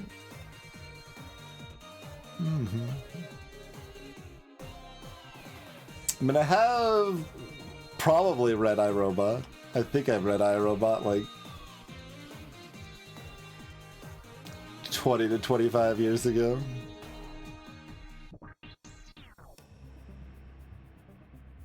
Stuff that's too old and, like, too likely my opinions from then are faded and unclear, not listed. So that's why, like, I basically didn't read anything from about 2005 to 2017-ish. In middle school, I read a lot, but a lot of kind of trash, like tons of Piers Anthony. Read a lot of Piers Anthony back in the day. That is, there's no reason for me to revisit any of those, even if I liked them quite a bit as a kid. I still like some of the concepts, at least. Like, the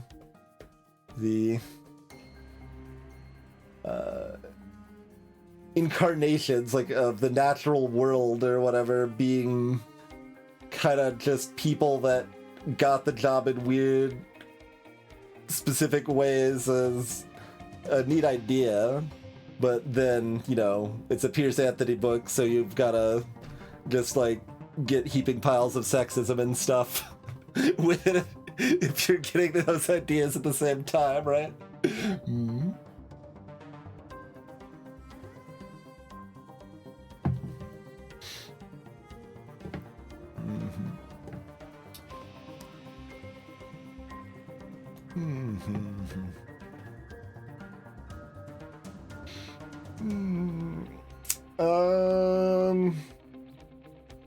Orson Scott Card's induced game, right? And, like, also, like, a real piece of shit as a person.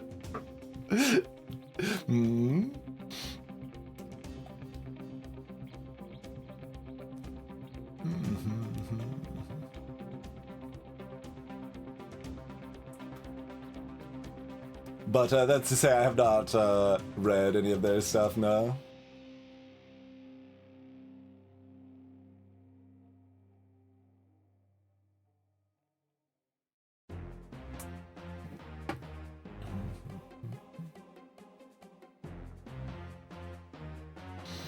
Let's see, is there... I guess I could see if I could bring up what's currently on my maybe to read list in a way that's not doxing myself or whatever.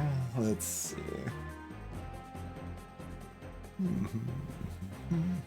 If anything will load. It doesn't seem interested in doing. We'll see. We can just be on those two. That's okay. It's okay. But yeah, I mean, I certainly respect that there's a lot of good things in many of those like classic sci-fi stories and stuff, and there's many things are classic for a reason, and there's plenty of things that are well liked and popular in the masses for good reason and stuff, but certainly my attempts at touching on classic literature have not made me feel like it's the sort of thing I want to be reading right now. Like, I'm sure there's still some stuff there that would be to my liking, but...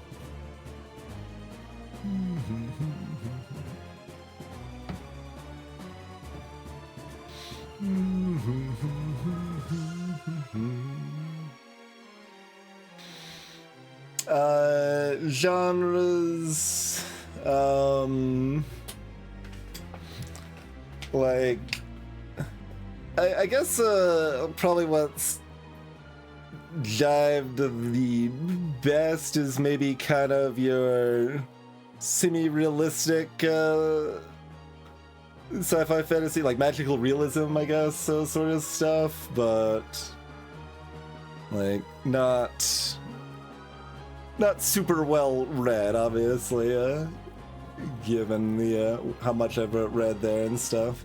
Is there an easy way to... Yeah, there's an export here. Maybe I can do that. It's not like a super big wish list either, but just a handful of things that have been recommended and were available in the library network, so I added them to a list.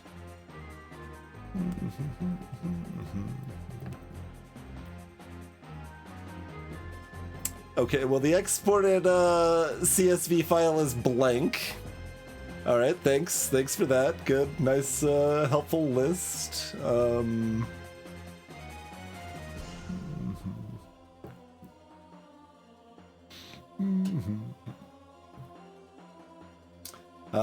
PMMMMMM.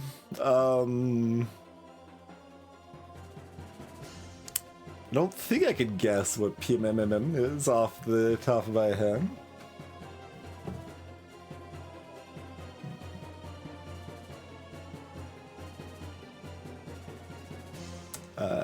Email list? There's an email list option here. Let's see.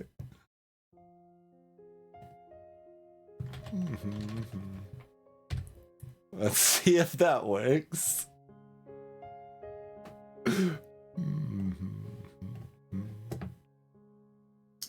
Artifact space. Oh, Madoka Magica.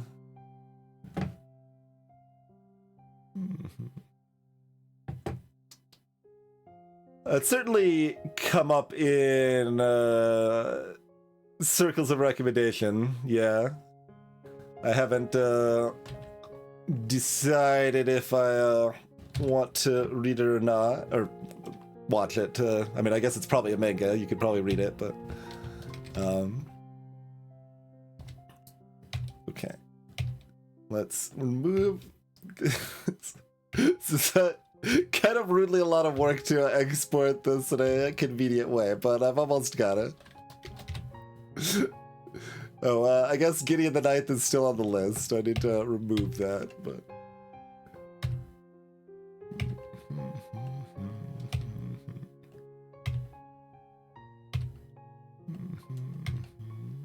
A few of these I don't know if I actually want to read, as, you know, standard things accrue on a wish list.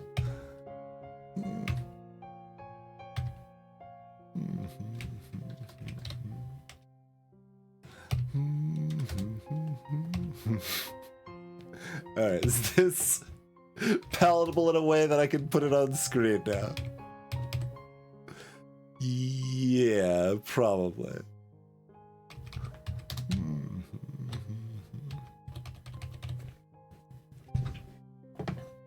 But yeah, so Madoka Magica, yeah, certainly well liked. Kind of a magical girl anime about subverting magical girl anime tropes. And it kind of was on the borderline, like, of interest, I guess, for me, and how much I expected I would like it. It's kind of where it felt like I might like it, but wasn't feeling like super confident. So I haven't sought it out yet, but certainly could see watching it. That's loosely where that's at, basically.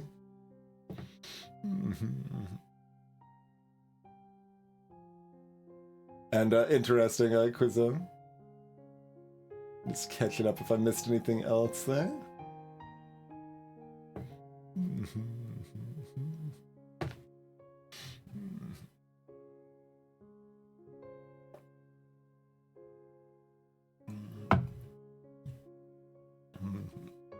Artifact space. I'll take a look at it anyway. PMMMM is when it's really late at night.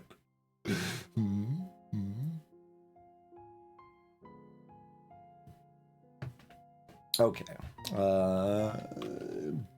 Here's what's currently on the book wish list. As I said, I'm not confident I necessarily want to read everything here, but this is what is currently there. I'm pretty confident I want to read the Piranesi comic.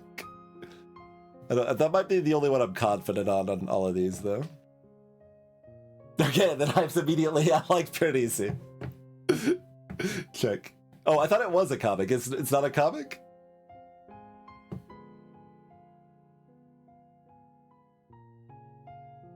It's a novel. Okay, fair enough. I thought it was a comic.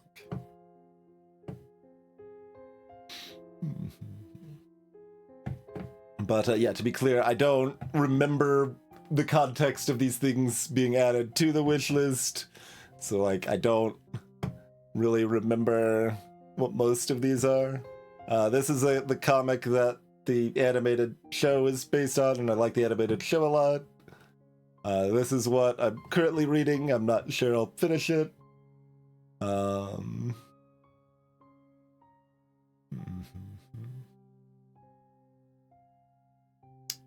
And there's some other stuff. I guess I could say the names for people that are only half paying attention but still interested. The Clockwork Angel, The Infernal Devices, The Hate You Give, Black Boy, The Other Side of the Sky, Piranesi, Hill and the Troll, The Ministry for the Future is what I'm currently reading. Somebody's Daughter, The Tea Dragon Society, Why Fish Don't Exist, Solo, The Paper Menagerie, March. Nimona is the comic that the movie's based on. That was on the list before I knew that there was a movie being made. The movie was pretty good. 5 Feet Apart, Looking for Alaska, The Impossible Us, Into the Lives of Puppets. And see, like, this is like, I've read the one other TJ Klune book, and it was pretty good, but not like standout. So, I mean, this is different. It's not like another book in the same series, but like, I didn't love the other book by them, so I don't know how much I'm looking to read another book by them, but maybe. Counting Descent, Legends and Lattes. I guess pretty likely I do want to read that. Interesting,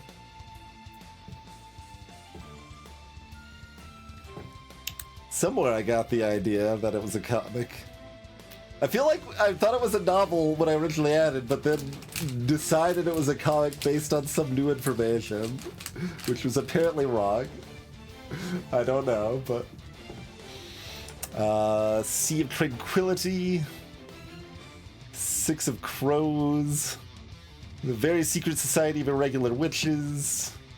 So, these 4 were all added specifically on the premise of, like, kind of found family or group of interesting people working together towards a common goal sort of thing. I believe all those were added on that premise anyway. This is a maybe to read list. This is the current library wish list thing. So, Immortal Man is a book by the person who made the in and of itself stage play movie that I really liked. So maybe the book that they wrote is also really good. I don't know.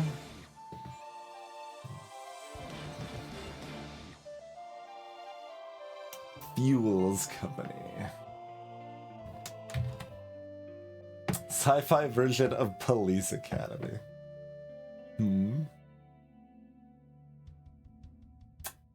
Fools Company. I see. The Electric State is probably something that's more cool for people who aren't me, so I don't know how much I would like it, but I think it's like really cool illustrations as the primary focus. Like, I don't know if it's even quite a comic exactly, but maybe. Ancillary Justice and Mr. Penumbra's 24-hour bookstore. So that's all that is currently on the library wish list from whatever sources they came from, whenever they came from. That's what I got. Anyway.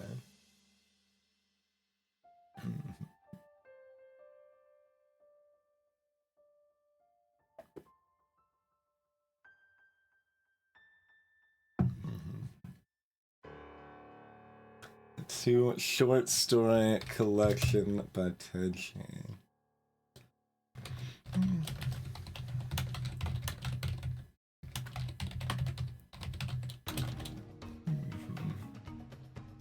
Okay.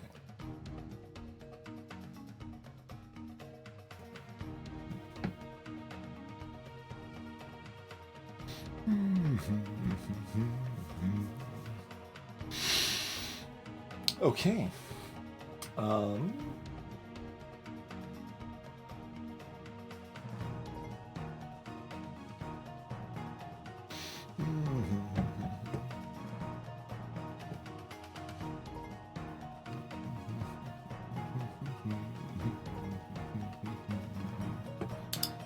What do we reckon?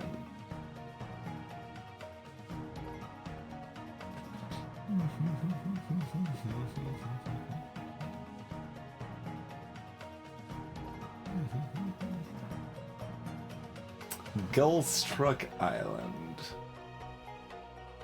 And that's the flyby night person.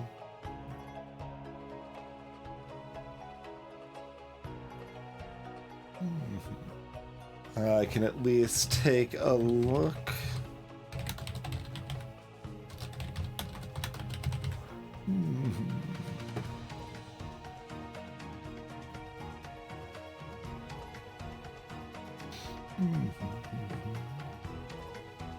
But no need to buy a copy.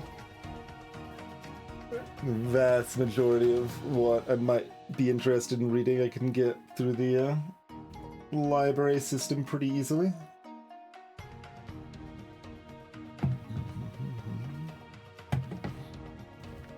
Sure.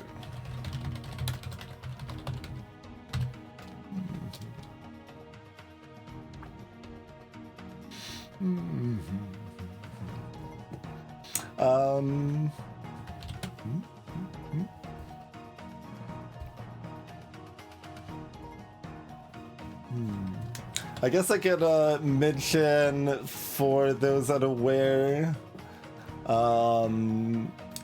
got some useful links on the video game side of this spreadsheet that you can always link up in chat like Aardvark just did there. But you can, on the left side, any of the blue links are affiliate links, so if you want to buy a game and support the stream at the same time, you can buy it on Humble through the affiliate link and I get a small cut. So that's on the link, or if it's a free game, it's highlighted in orange with the link to it as well. So all of that stuff's linked up like that. And on the right side, all the stuff that's going up on the YouTube VODs channel is linked up over on the right side here. So all of that's been gradually being added as it's getting up on the VODs channel. And if you want to see if I've streamed something in the past, decade of streaming, and you may have missed it, might be interested in seeing it, it's all gonna be here over time. Not quite all there yet. Like I said, it still has to get up on the VODs channel, and when you've got thousands, like 2,000 odd VODs to get over there, it takes a while to get them up, even putting 4 up per day, but figure I should at least do the, I don't know, sell-outy thing enough to mention those links for anybody that that cares. Yeah, disable Honey first. Although, is Humble small enough that they... I mean, like, their whole premise is seeking out a bunch of affiliate links to hijack, so... certainly plausible that they would hijack Humble, too. Gonna be less common than a lot of other things they would do, since it's not so much a site you're usually looking for coupons on stuff, but that doesn't mean it doesn't, Steel. Doesn't mean it doesn't. But apparently no one has any thoughts of the stuff other than Pure DC that was on my my list, which is fair enough. There's a lot of stuff out there, and even if you are well read, it's you can't know all the things.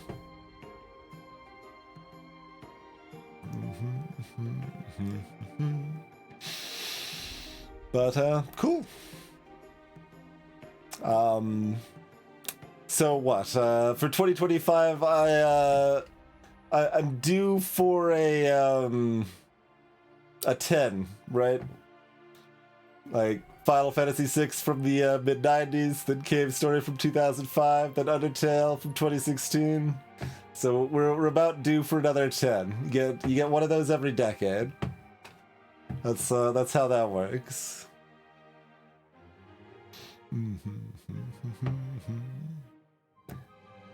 I mean, there's been several pretty close things that you could count.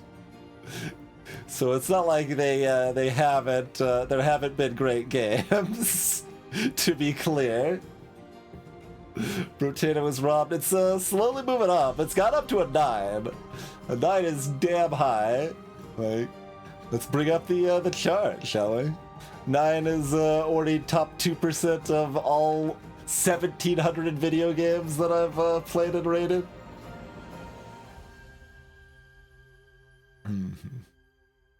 And the 9.5s are more than top 1%.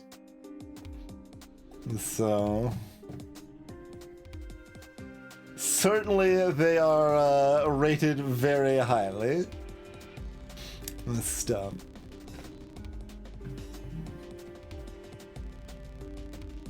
But I mean, I've only played like 650 hours of Brotato at this point, so clearly that means it's only a 9.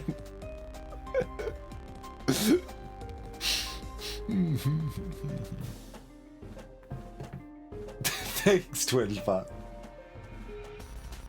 Yeah, we have done a little Factorio with Space Age. It wasn't really jiving with me.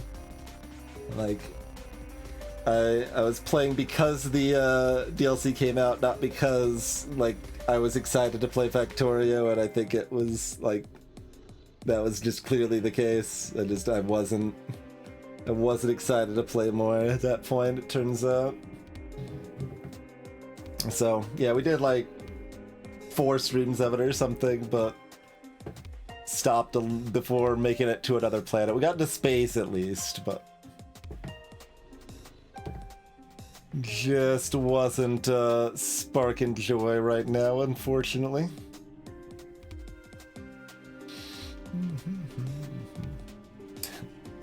It is like as more and more time. Well, I mean, I guess I don't play that many like multiplayer games really, so it won't really be more and more like build up of dead games, but it's still like kind of sad to see some of these reasonably dead games.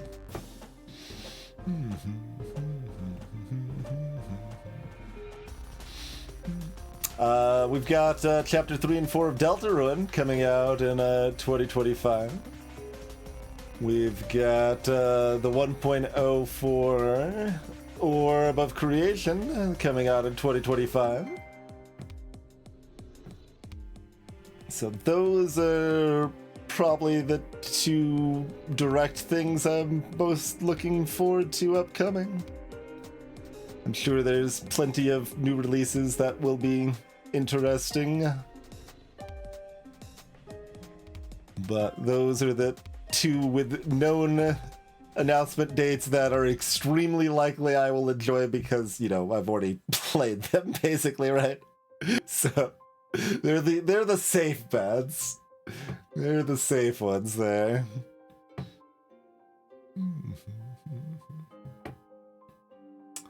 Spire 2 I have no idea about. Spire's in a really weird place for me at this point. So Spire's obviously good. I've played quite a bit of Spire. And largely had a good time with it. But man, my enthusiasm for it like plummeted off a cliff around with Wanderer coming out, and I mean it was already dropping before that, I guess, with the Heart edition. So like I didn't really like the Heart. I didn't really like Ascension 20. I didn't like the Wanderer, and yeah, I just have not wanted to play it since, really. Like we did a little Spire with friends for Charity Marathon like 3 or 4 years ago, I think was the last time I played Spire, and I just have not had any interest in playing more of the game for whatever reason. Which, I don't know. Spire 2, the little bit of it I've seen, I've not looked very closely at it at all. I mean, it looked like Spire 2, right? Like, it was not a terribly different and unique experience, so, yeah, I don't know. Maybe.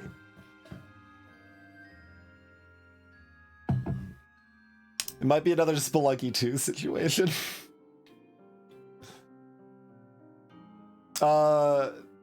Is it a different name?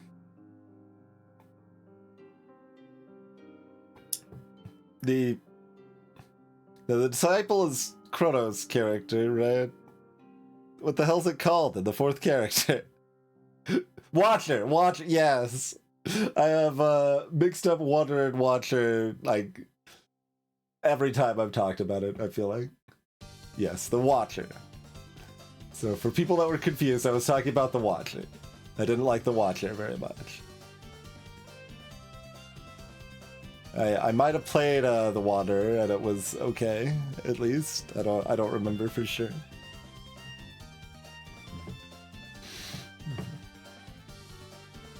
And the Watcher is like surely better now than it was when I played it, because I played it right when it came into beta, disliked it then, but yeah. Just hasn't been something I wanted to play more of right now, unfortunately.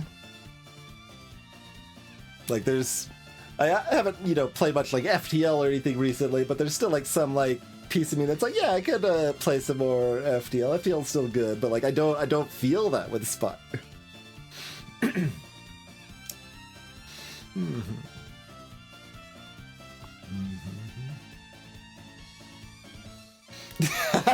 That would be funny, Blue Melker, yeah. Play the mod character and be like, nope, F this game forever.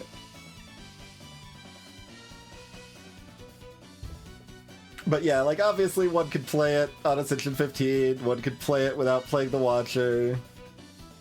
Like if I were to play it again, I would be doing like Silent or Defect A15, I guess, probably, but it's kind of jank to not do the heart, and the core still isn't like speaking out to me enough that I want to pursue it and go the weird route there. But like I said, I still think Spire's good and played a couple hundred hours of it at least, so it's just in a weird spot, an unusually weird spot for me.